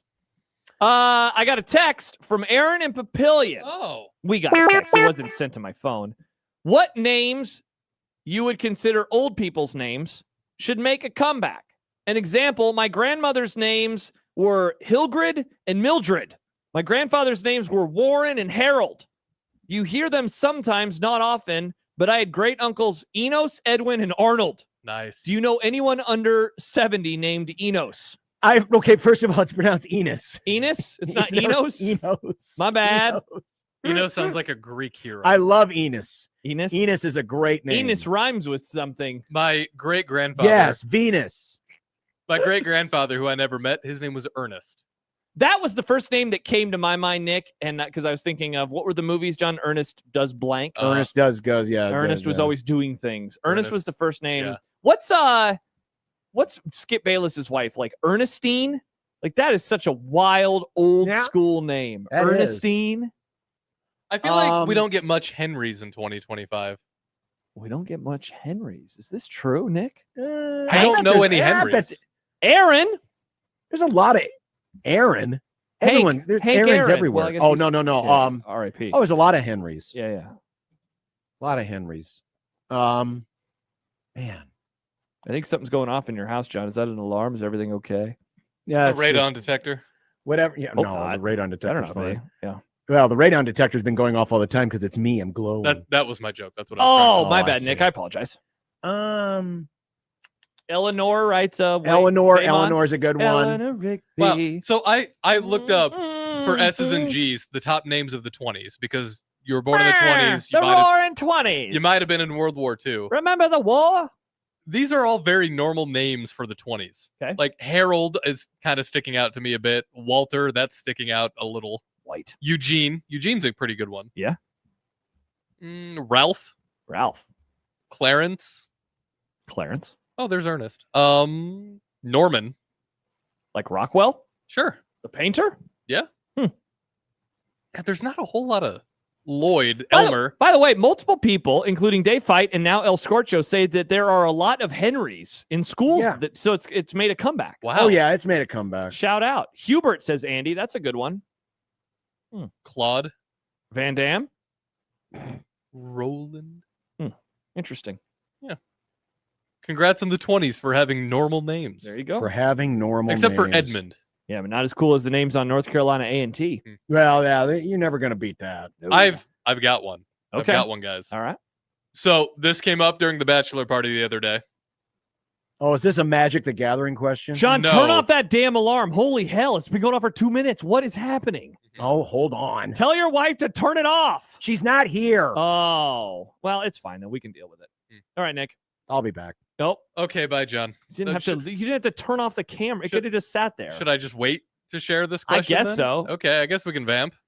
Got Creighton women's soccer on right now. Oh, Look at look at that. I'll be on the broadcast later tonight on ESPN Plus. That's a I was bright so yellow shirt. confused why the match tonight was at 7:45, and then I realized, oh, it's because it's a double header. Oh, a true doubleheader? Yes, because there will not be any overlap. There will not be that many players See- on the pitch at any point in time. 44 players on the pitch will not happen. That's my kind of doubleheader. That's my favorite kind of doubleheader. Interesting.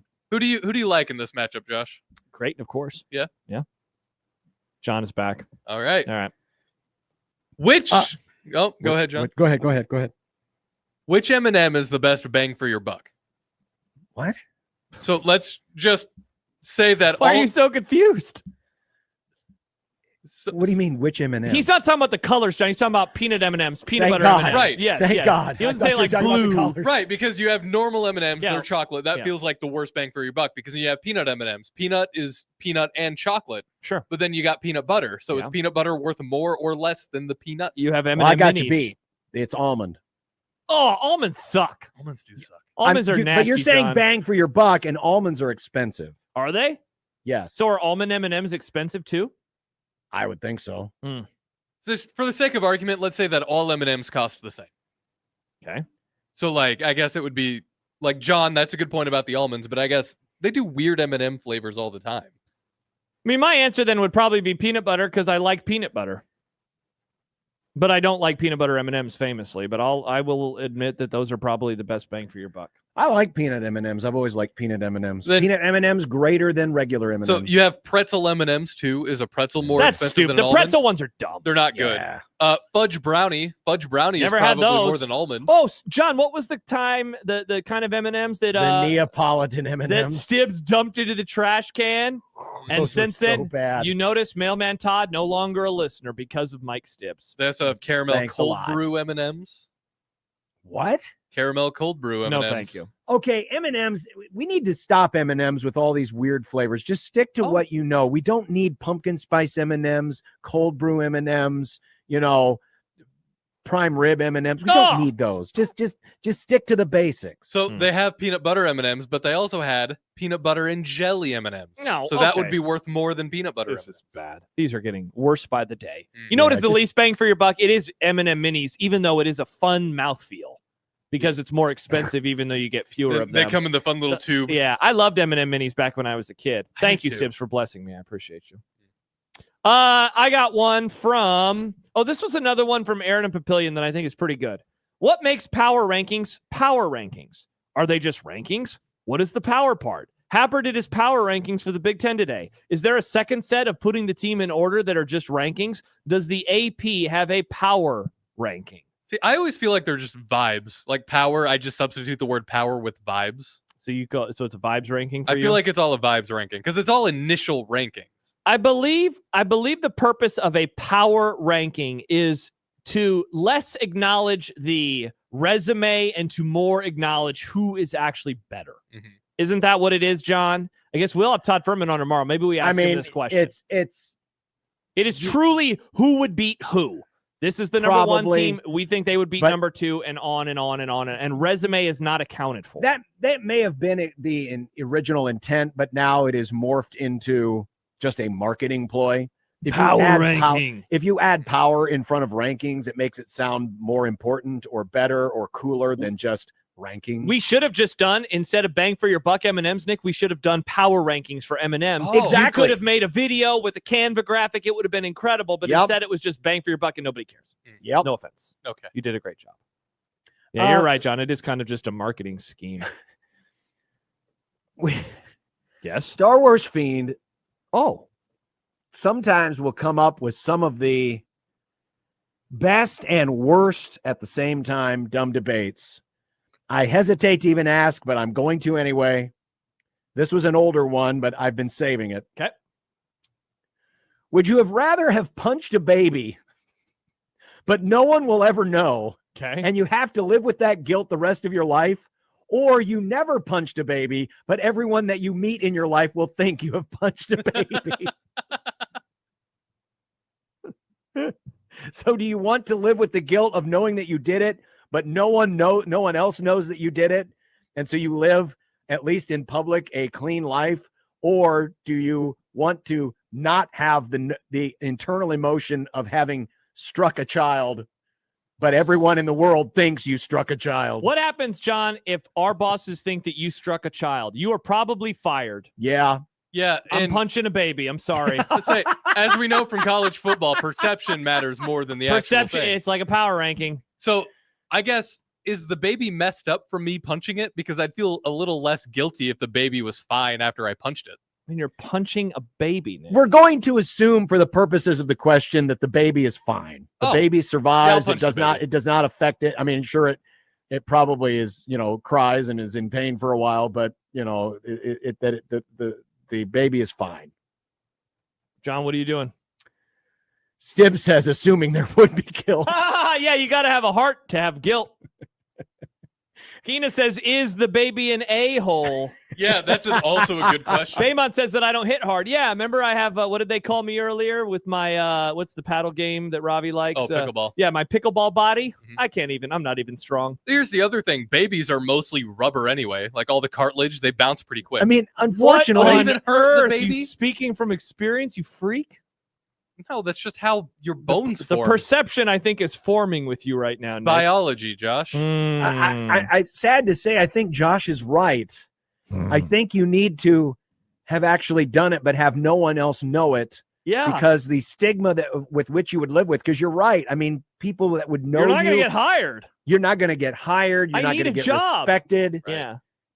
I need a job. For clarification purposes, no, I don't think if you drop a baby, it's going to bounce like a bouncy ball. I'm just saying. Seems like that's what you were no, saying. that's the figure of speech. Babies, they'll bounce back. They bounce. Because I it's all haven't heard- cartilage. I don't know these figures of speeches, Nick. You've never heard that figure of speech? No, I've never heard punch a baby. It's going to bounce around. Okay, well, no, that's not the exact figure of speech. Just throw your baby out the walls. Boing, is boing, this boing. gone? I don't know. Nick is getting a little uncomfortable. I'm a little uncomfortable around you right now, Nick. I don't know what happens in Iowa. We're not punching babies. Or you're bouncing them on the ground, though, like a basketball, apparently. Good Lord. Well, there's dumb debates for this week. I don't think Wow. we can go any lower than that. Nope. It'll be hard to beat. It'll be hard to beat. 1620, the Zone's got a treat for you. We got the California Dreamin' Flyaway powered by Oh. Neutral Vodka Seltzer. We got 2 tickets to the UCLA game November 8th. 2 round-trip tickets, flight from Omaha to LAX, 2 nights stay in a hotel, $350 gift card to spend on whatever you like.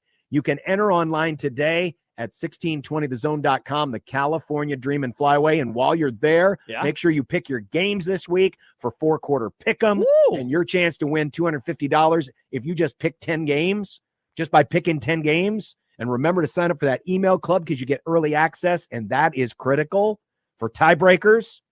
So it's all there. Seriously, we're giving away so much stuff at 1620thezone.com.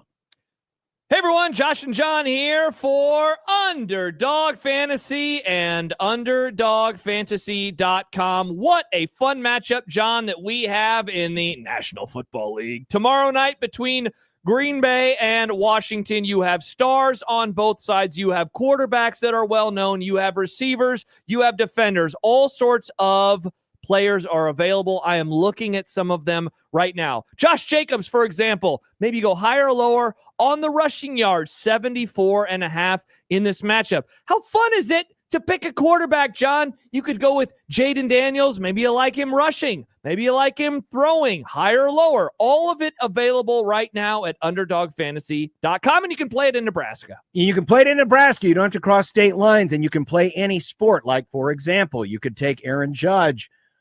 Does he hit a home run tonight? That could pay you 1.5 times your money when you parlay that with, maybe someone else on the opposing team, like Javi Baez. Maybe he hits a home run.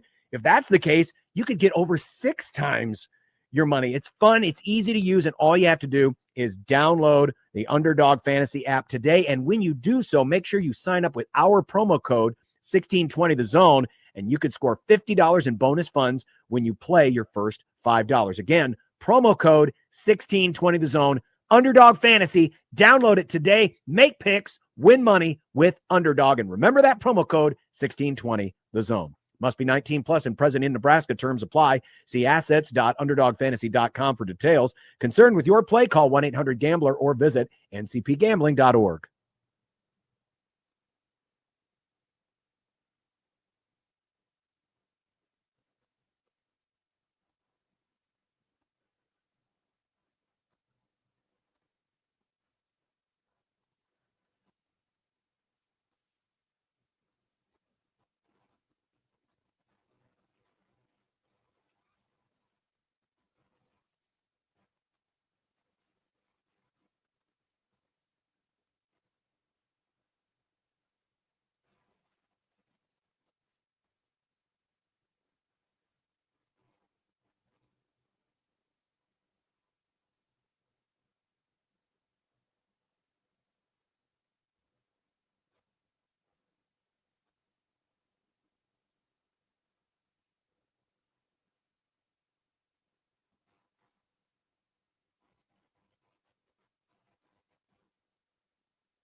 So, Dylan Raiola, who's off to a tremendous start this season.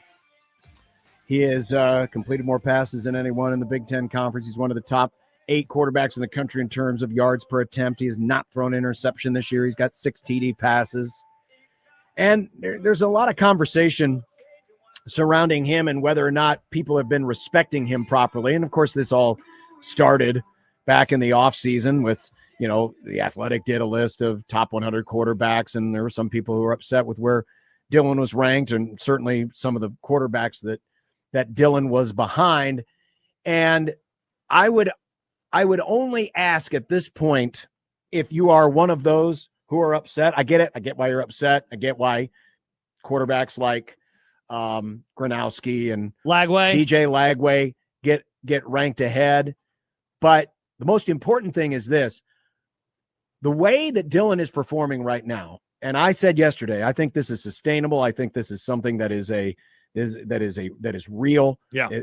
He is going to continue on this trajectory. I'm not saying he's going to have 4 touchdown, no pick games the rest of the season, but he is. We have seen a change in him. We have seen a growth in him. We have seen improvement, and I think it's going to be something that carries throughout the course of the season. The flowers are coming, folks. It may take a little time to get there, but the flowers are coming, and they're probably coming in about 10 days' time. Because one of the things that has probably hurt Dylan and people in his position in terms of perception or rankings or who's better than who is who you play for. And let's face it, Nebraska's not been a great program the last few years. And so the benefit of the doubt that Nebraska used to get consistently. I mean, anytime a running back played for Nebraska, instantly it was like, that guy's going to be really good. Now, in many cases, that probably turned out to be true, but you get the benefit of the doubt when you're a consistently great program. And unfortunately, when you're a consistently underachieving or poor program, you're not going to get that benefit of the doubt. I didn't get all wrapped up and bent out of shape about, some of the rankings that came out this offseason because I knew what the thinking was behind it. And the thinking was, oh, it's Florida. Of course, Florida's going to have a good quarterback. We've seen Florida play in big bowl games. We've seen Florida win a national championship in the last 10 years. Oh, okay. Oh, I can buy that. Whereas with Nebraska and Dylan, it was, it's Nebraska. And every time they show up on the big stage, they usually flounder. They're usually not that good. So I didn't get really all that bent out of shape. But I'm telling you, folks, if Nebraska does what I think they're going to do in 10 days' time, the flowers are coming. Well, so I disagree, and I agree. I agree that the flowers are going to come in 10 days if they take care of business. I disagree in that it's because the brand of Nebraska. I thought, it absolutely is. No, I thought that the offseason rankings were what we talked about during the summer. There was like too much tape on him last year. Lagway was ranked where he was because he was a young player who didn't play in a ton of games and had all sorts of measurables, and he was more of an idea where you can close your eyes and project what he is going to be. Just like, not to bring up another Florida quarterback, but like an Anthony Richardson, but look at the measurables, look at the size, look at the height, look at the arm. Dylan ended up being knocked down a peg because he started 13 games last year. Because, John, I bet if we would have done a similar exercise a year ago, Dylan would have actually come in ranked higher. So I don't think but doesn't that also rank into, I mean, we did see him last year. There was a lot of tape, but doesn't it also say about the program? I mean, you get the benefit of the doubt when you're at Alabama. You get the benefit of the doubt when you're at Ohio State. Florida hasn't been a good program recently. They've been better than Nebraska. Sure, that's all I'm saying. Almost everybody has been better than Nebraska. That's the only reason I why. disagree. I think that it's more because of how I think the October performance and the November, they won, but he never seemed like the reason why.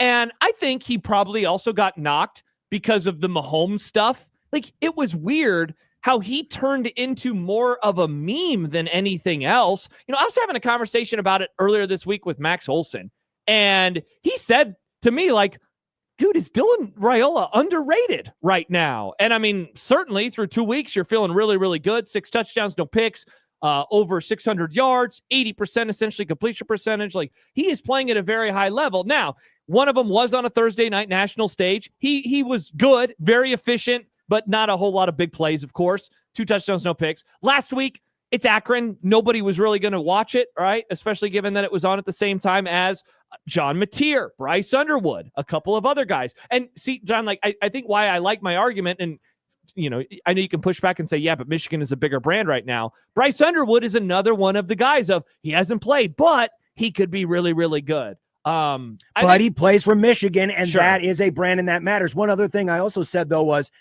Nebraska on the big stage, or Dillon in this case on the big stage, they didn't do a whole lot. DJ Lagway had a game against LSU last year. That's true. Right? Mhm. And that helps. And so these rankings are all about perception, and a lot of internal biases are kind of built into all of this. Sure. But the ultimate point is this.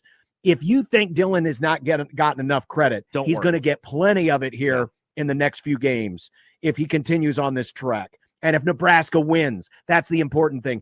Michigan could end up, I said yesterday, I think Michigan's going to end up being a 7-win football team. But that doesn't matter come next Saturday, because in the moment, Michigan will be a top 25 football team. It'd be a biggest win in years. It would be over of a name brand, et cetera, et cetera. Exactly. And hey, how about this? Shout out to Eric Hess, who writes for Husker Max, goes by Husker Analytics. Or Arbitrary Analytics, right? He put out a story earlier this week about Dillon, and he wrote 17 former 5-star quarterbacks have any stats so far in 2025. None of them has more passing yards than Raiola's 607, which ranks 15th in the nation. His passing touchdown mark 6 is tied for the lead among the active 5-star quarterbacks with Dante Moore. And then it mentions his completion percentage. Only a backup at USC and Julian Sand at Ohio State have a higher completion percentage. But 15 attempts for Longstreet, that's the backup at USC, 39 for Sand, and Dillon has thrown it 73 times. Like, I could not agree with you more. If you are correct and I am correct and a lot of others around here are correct, and that he is making a jump right now, that will show itself next Saturday, and he will get thrust into the national conversation, AKA the Heisman for the watch. first time since he arrived at Nebraska. And then they're also, John, going into an off week. Do not forget about that. It is an off week for Nebraska at that time too, which will be the noise around here is going to pick up quite a bit. So a huge opportunity for him and a huge opportunity for the program as well. Who says we're not looking ahead to Michigan next week? Mm-hmm. Well, coming up next, we've got content. And let's see, coming up in content, ooh boy, got some baseball, got some football. Baseball. And a goofy idea from Wemby. Oh, interesting. Next on 1620 The Zone. Everyone, Josh Peterson here for KRT Athletic Muscle Cream. You can go to the website, krtrelief.com today and take advantage of some wonderful offers. Free shipping on orders over $15. You can get 10% off as well. And might have some pain that you are going through. I've had family members over the years. I've had friends over the years who, for whatever reason, they're dealing with something. And you're always like, hey, are you applying heat? Are you doing this? Are you doing that?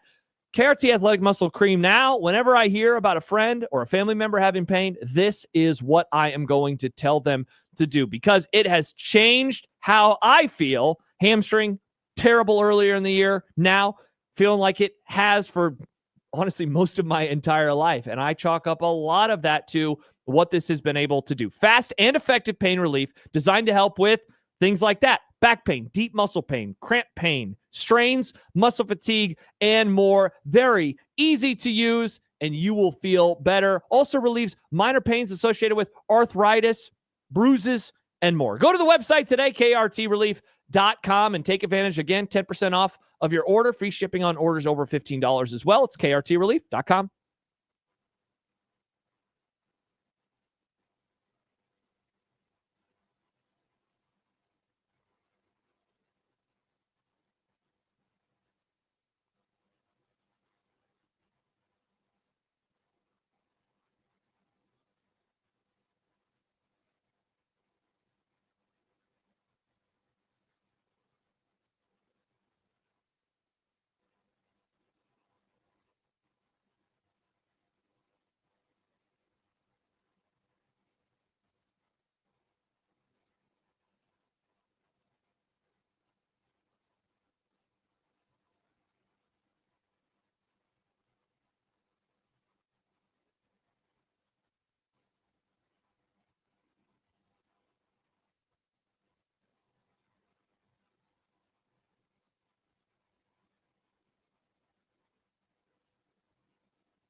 look, I made you some Unsportsmanlike content.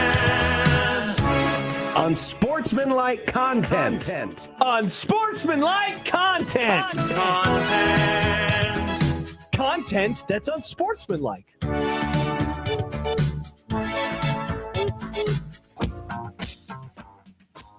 Sorry, I had my mic turned off.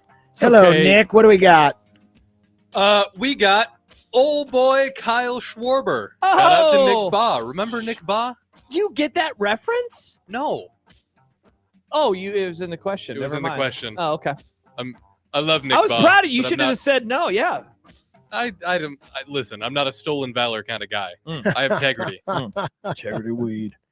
He became the first NL player to hit 50 dongs this season. How many dongs will he finish with? Oh, what are we down to? About 20 games left in the season. It's fewer than that, isn't it? Yeah, well, it's in that neighborhood. I'm gonna go 55. Phillies, 55. They have 17 games left. I'll go 54. 54. All right. There you go. You asked us a question, Nick. We answered it. What more do you want from us? You want me to expand on it? Sometimes you do. He'll hit 4 more. That would equal 54. Wow, good math. There you go. Now that they are away from the evil East Coast, the Mariners are playing good ball again. Oh my God. They're playing good ball again and are now within 1 of Houston in the West. You got there. I did. Yep. But the Rangers are right on their heels. Are they 1 back from Houston now, or is this updated? 2 back. 2 back from Houston in the division. Is someone knocking on your door, John? Yes. It sucks that John can't Incredible. answer it. I can answer it. I can do just fine. Likely one of these teams is being left out of It's the all done on playoffs. purpose, I guarantee you. Who is it? The Rangers. The Rangers. But I hope it's Houston. Down with Houston, but it's going to be the Rangers. The Rangers easily have the best run differential between the 3. What's interesting is better be the interesting. remaining schedules. So the Mariners, oops, I don't know what happened there. The Mariners, rest of the way, of course, they're going to finish up here with St. Louis tonight. Yeah. Then they got the Angels. Then they go on the road to the Royals and to the Astros, the team that they're chasing, before finishing up with Colorado and LA. Houston is the only team that has games against the other 2, right? Mm-hmm. And they're in back-to-back series. They got the Rangers at home next week and Seattle at home next weekend. So next week could decide everything. I'm going to say, I think the Rangers are going to make it. I think it's down to Houston and the Mariners. I think the Rangers get in, but I don't know. Oh, no. Stibbs, no. Stibbs. It'll be fine. Stibbs, I'm rooting for you. But I got a gut feeling that tells me either Houston or Seattle is out. 8 men employed by or affiliated with the Detroit Tigers have been accused of misconduct towards women, according to The Athletic. 4 of them held titles of vice president. 6 of the men have been let go or resigned. Quote, the dysfunction is woven into the culture. It feels like a bunch of guys who can do whatever they want, end quote, said a current male employee. It's not a place women can feel safe. How much does this cloud the team as they prepare for the playoffs? Well, sadly, this has been going on for the last couple of years, according to the story in The Athletic today. There's one of these guys who was a vice president who was accused of pushing a woman down a flight of stairs. Jeez. What the hell? I'm surprised there's not criminal stuff going on. Yeah, Honestly, seriously, man. There's some. These people were not good people, to say the least. I don't think it's going to necessarily cloud the team, but now that the story is out, we'll have to see. Like we said, most of these 6 of the 8 are gone. And I'm guessing the other 2, whoever they are probably going to be gone very soon. But it is something worth watching if this takes hold and it's more of a discussion point the next few weeks. Yeah, I imagine that it will be something that is barely touched on, if at all, on the broadcasts in the postseason. But it will be hard to ignore that this happened, And so I imagine that it will.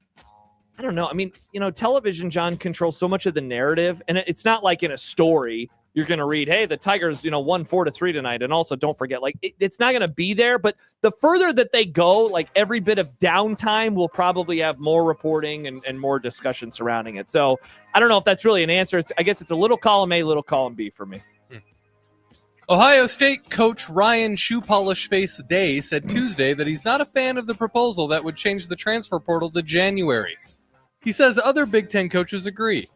Can he apply pressure to the sport to push it back to the spring? I think that there is a possibility that there could be enough pressure out there from coaches like Ryan Day and others.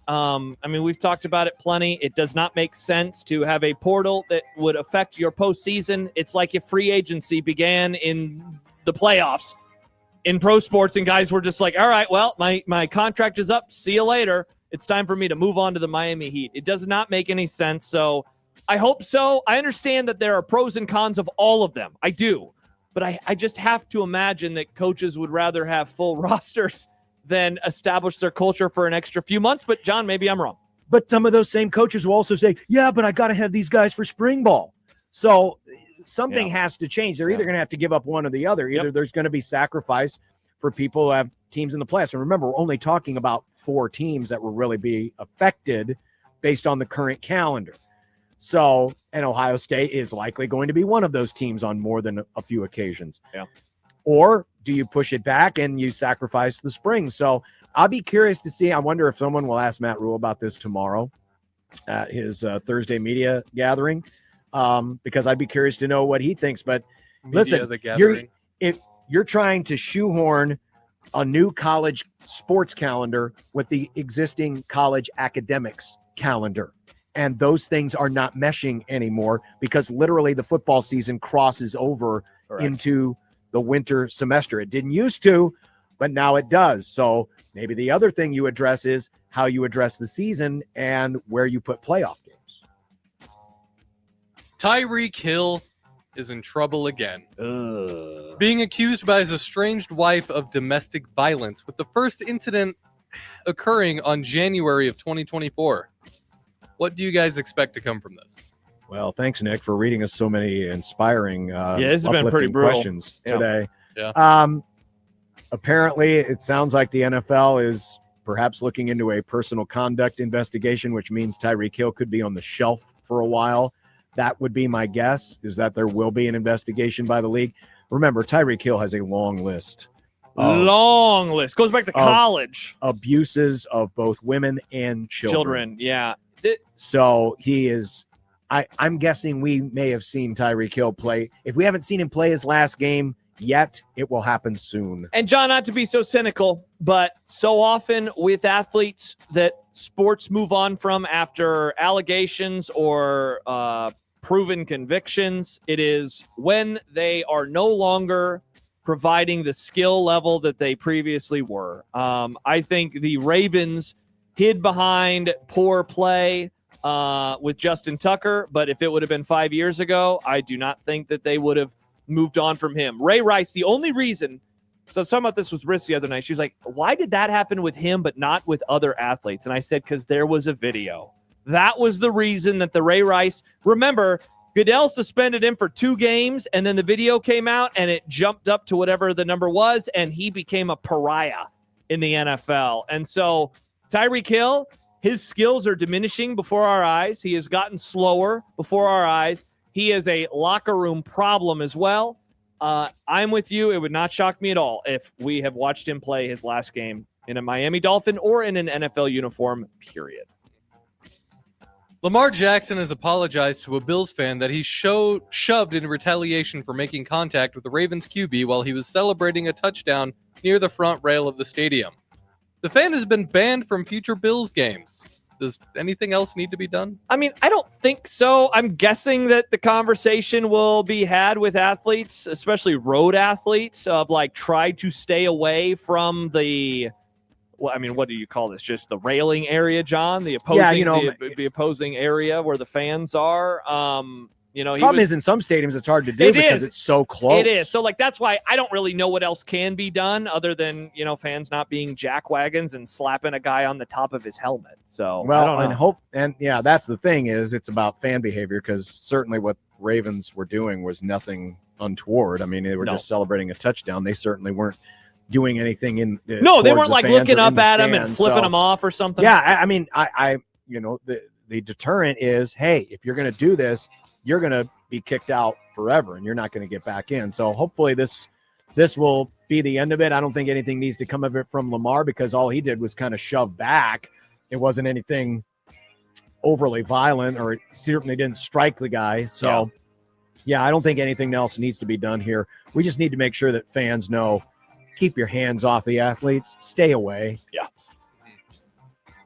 The Spurs have announced plans for a tryout for a new supporters section, with tryouts for the group set to be held on Sunday. Wembanyama came up with the plan, which is loosely modeled after what he's seen from soccer and basketball teams in Europe and around the world. How cool is that? Wow, sounds pretty cool, John. Your A thoughts? supporters section? You know, isn't fans.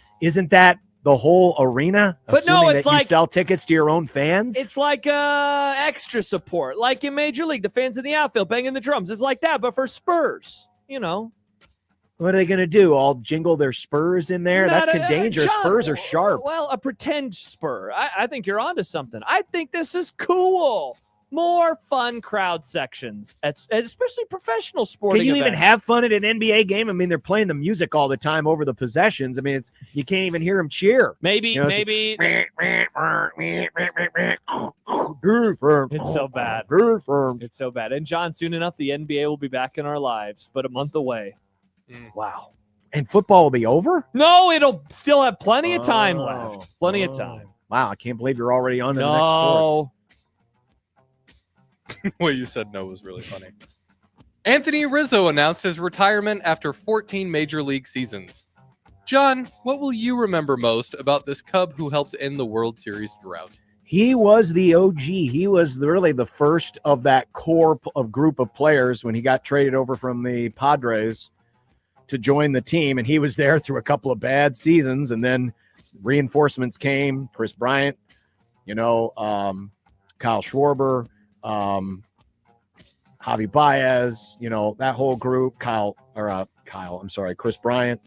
But his spirit, man, and the way he played first base. I mean, there's many famous times where he's climbed up on the rail, reached into the crowd to make catches. Just his spirit. And keep in mind, he is a cancer survivor. So he took a special interest in children and cancer survivors. He was just a really good ambassador for the team. Of all the Cubs, when they traded, most of that group away, his was the one that hit me the hardest, even though Schwarber's been the most productive in terms of just emotion and what he meant to the team. Riz was that guy. So congratulations, Anthony. I'm glad he's going to be back with the organization in an ambassador role.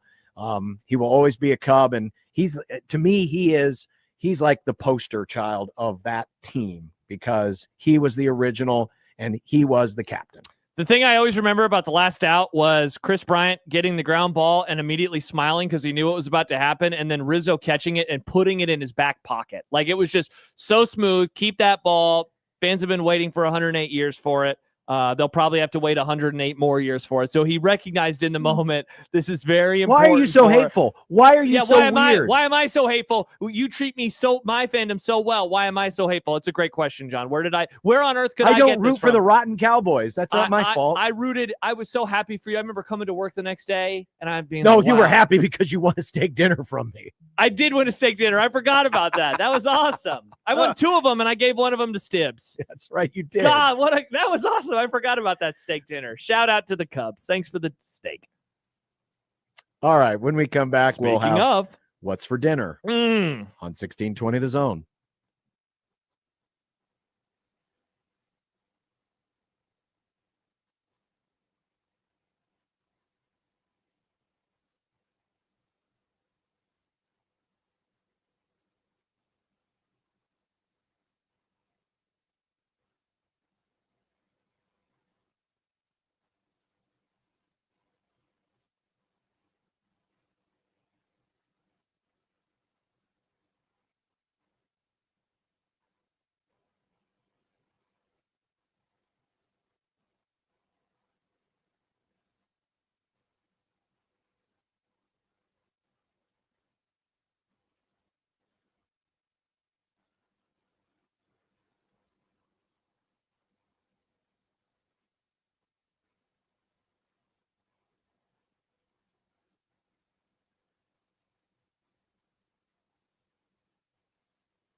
will eat your ass first. He's tough as a Woolworth steak. And then it's going to take 2 more shots to knock us down. All right. And on the way up, we're going to take your other kneecap. I'm ready to hang them up, gut them and skin them and chop them up. You know what? I'm ready. My daughters aren't starving to death. I'll eat my neighbors. And we're going to get up, and then it's going to take 3 shots to get us down. And when we do, we're going to take another hunk out of you. Cliff, what are you going to take away as your best memory from playing basketball at Boston College? Probably just like going out to eat. Chicken and rice. Oh, I made rice for lunch today. Nice. We had chicken and rice the other night. Oh, I'll be on the call for the Omaha Derby, the Dodge Street Derby, rather, between Omaha and Creighton. And my guess is pizza, because it is often pizza. I love pizza. But it's from Godfather's usually. Last night we had pork chops with sauteed potatoes and broccoli. Mm-hmm. I don't know about tonight. I have doing my show tonight, so I don't know. Oh, Formula Friday, because the weekend Wednesday. is finally here. Oh, Well, man, wait a minute. I need to be in Bloomington, Indiana. What am I doing? The game is happening right now. It's already 5:30. I need to watch bad football. Oh, no. It is going to be bad. Come on. Bad. Indiana's going to win. If One Indiana team doesn't will win be that good. game by 40, they ought to fire Cignetti on the spot. Wow, Cignetti has you so triggered. Well, he's a dummy. He's just an Dummy? idiot.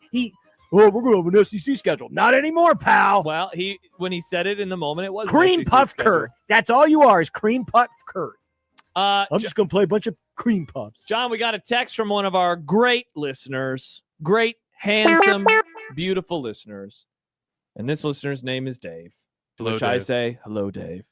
The only thing that would have made the Cubs World Series win in 2016 better is if Musburger was calling the game. The Cubs win the World Series. I don't believe it. Rizzo's at the bottom of that pile. What a He text. wouldn't have known what was going on. He'd been, I'm drunk. Oh, what a text. I love on days where we're making fun of each other and talking about the Cubs that our listeners always can remind me of Brent Musburger. He was on a podcast that I listened to like 2 weeks ago, and I woke up to that news and I was like, Brent Musburger, my favorite announcer of all time. John, it a single tear rolled down my cheek. I've given this a lot of thought. Yeah. I think my favorite announcer in football is probably Gus Johnson. Oh my gosh, Nick, can I throw a remote at your face? I love him. As a bit, you love dumb things. You do this as a bit. I mean, I'm not doing it as a bit. I love dumb things, but I don't love dumb things as a bit. I just love dumb Nick things. loves Gus Johnson. I do. Oh my! I love his dumb little nicknames. Oh my god! Maserati Ma. Nick, no, that's so bad. It's awesome. I love That's it. so bad. Nick. Oh You've my- made a Nick, lot of Nick, people Nick. angry with that comment. It's not the first time, John. Yeah, I know. Yeah. I know. I want to apologize for speaking my truth. Well, tomorrow is Thursday. Which Yes. means Robin Washut will be here. Not Saturday tomorrow because it's Wednesday. Yes. Yeah, this isn't Formula Thursday. It's Formula Friday, Nick. Yeah, but today's Wednesday. Yeah. But you released the also, podcast on Friday? We'll be talking to Todd Furman. Whoa, nice get, Nick. Thank you. Games of the week and more. So I'll be back in studio tomorrow. It'll be No, great. We'll you all be together won't. again. Radioactive John. See ya.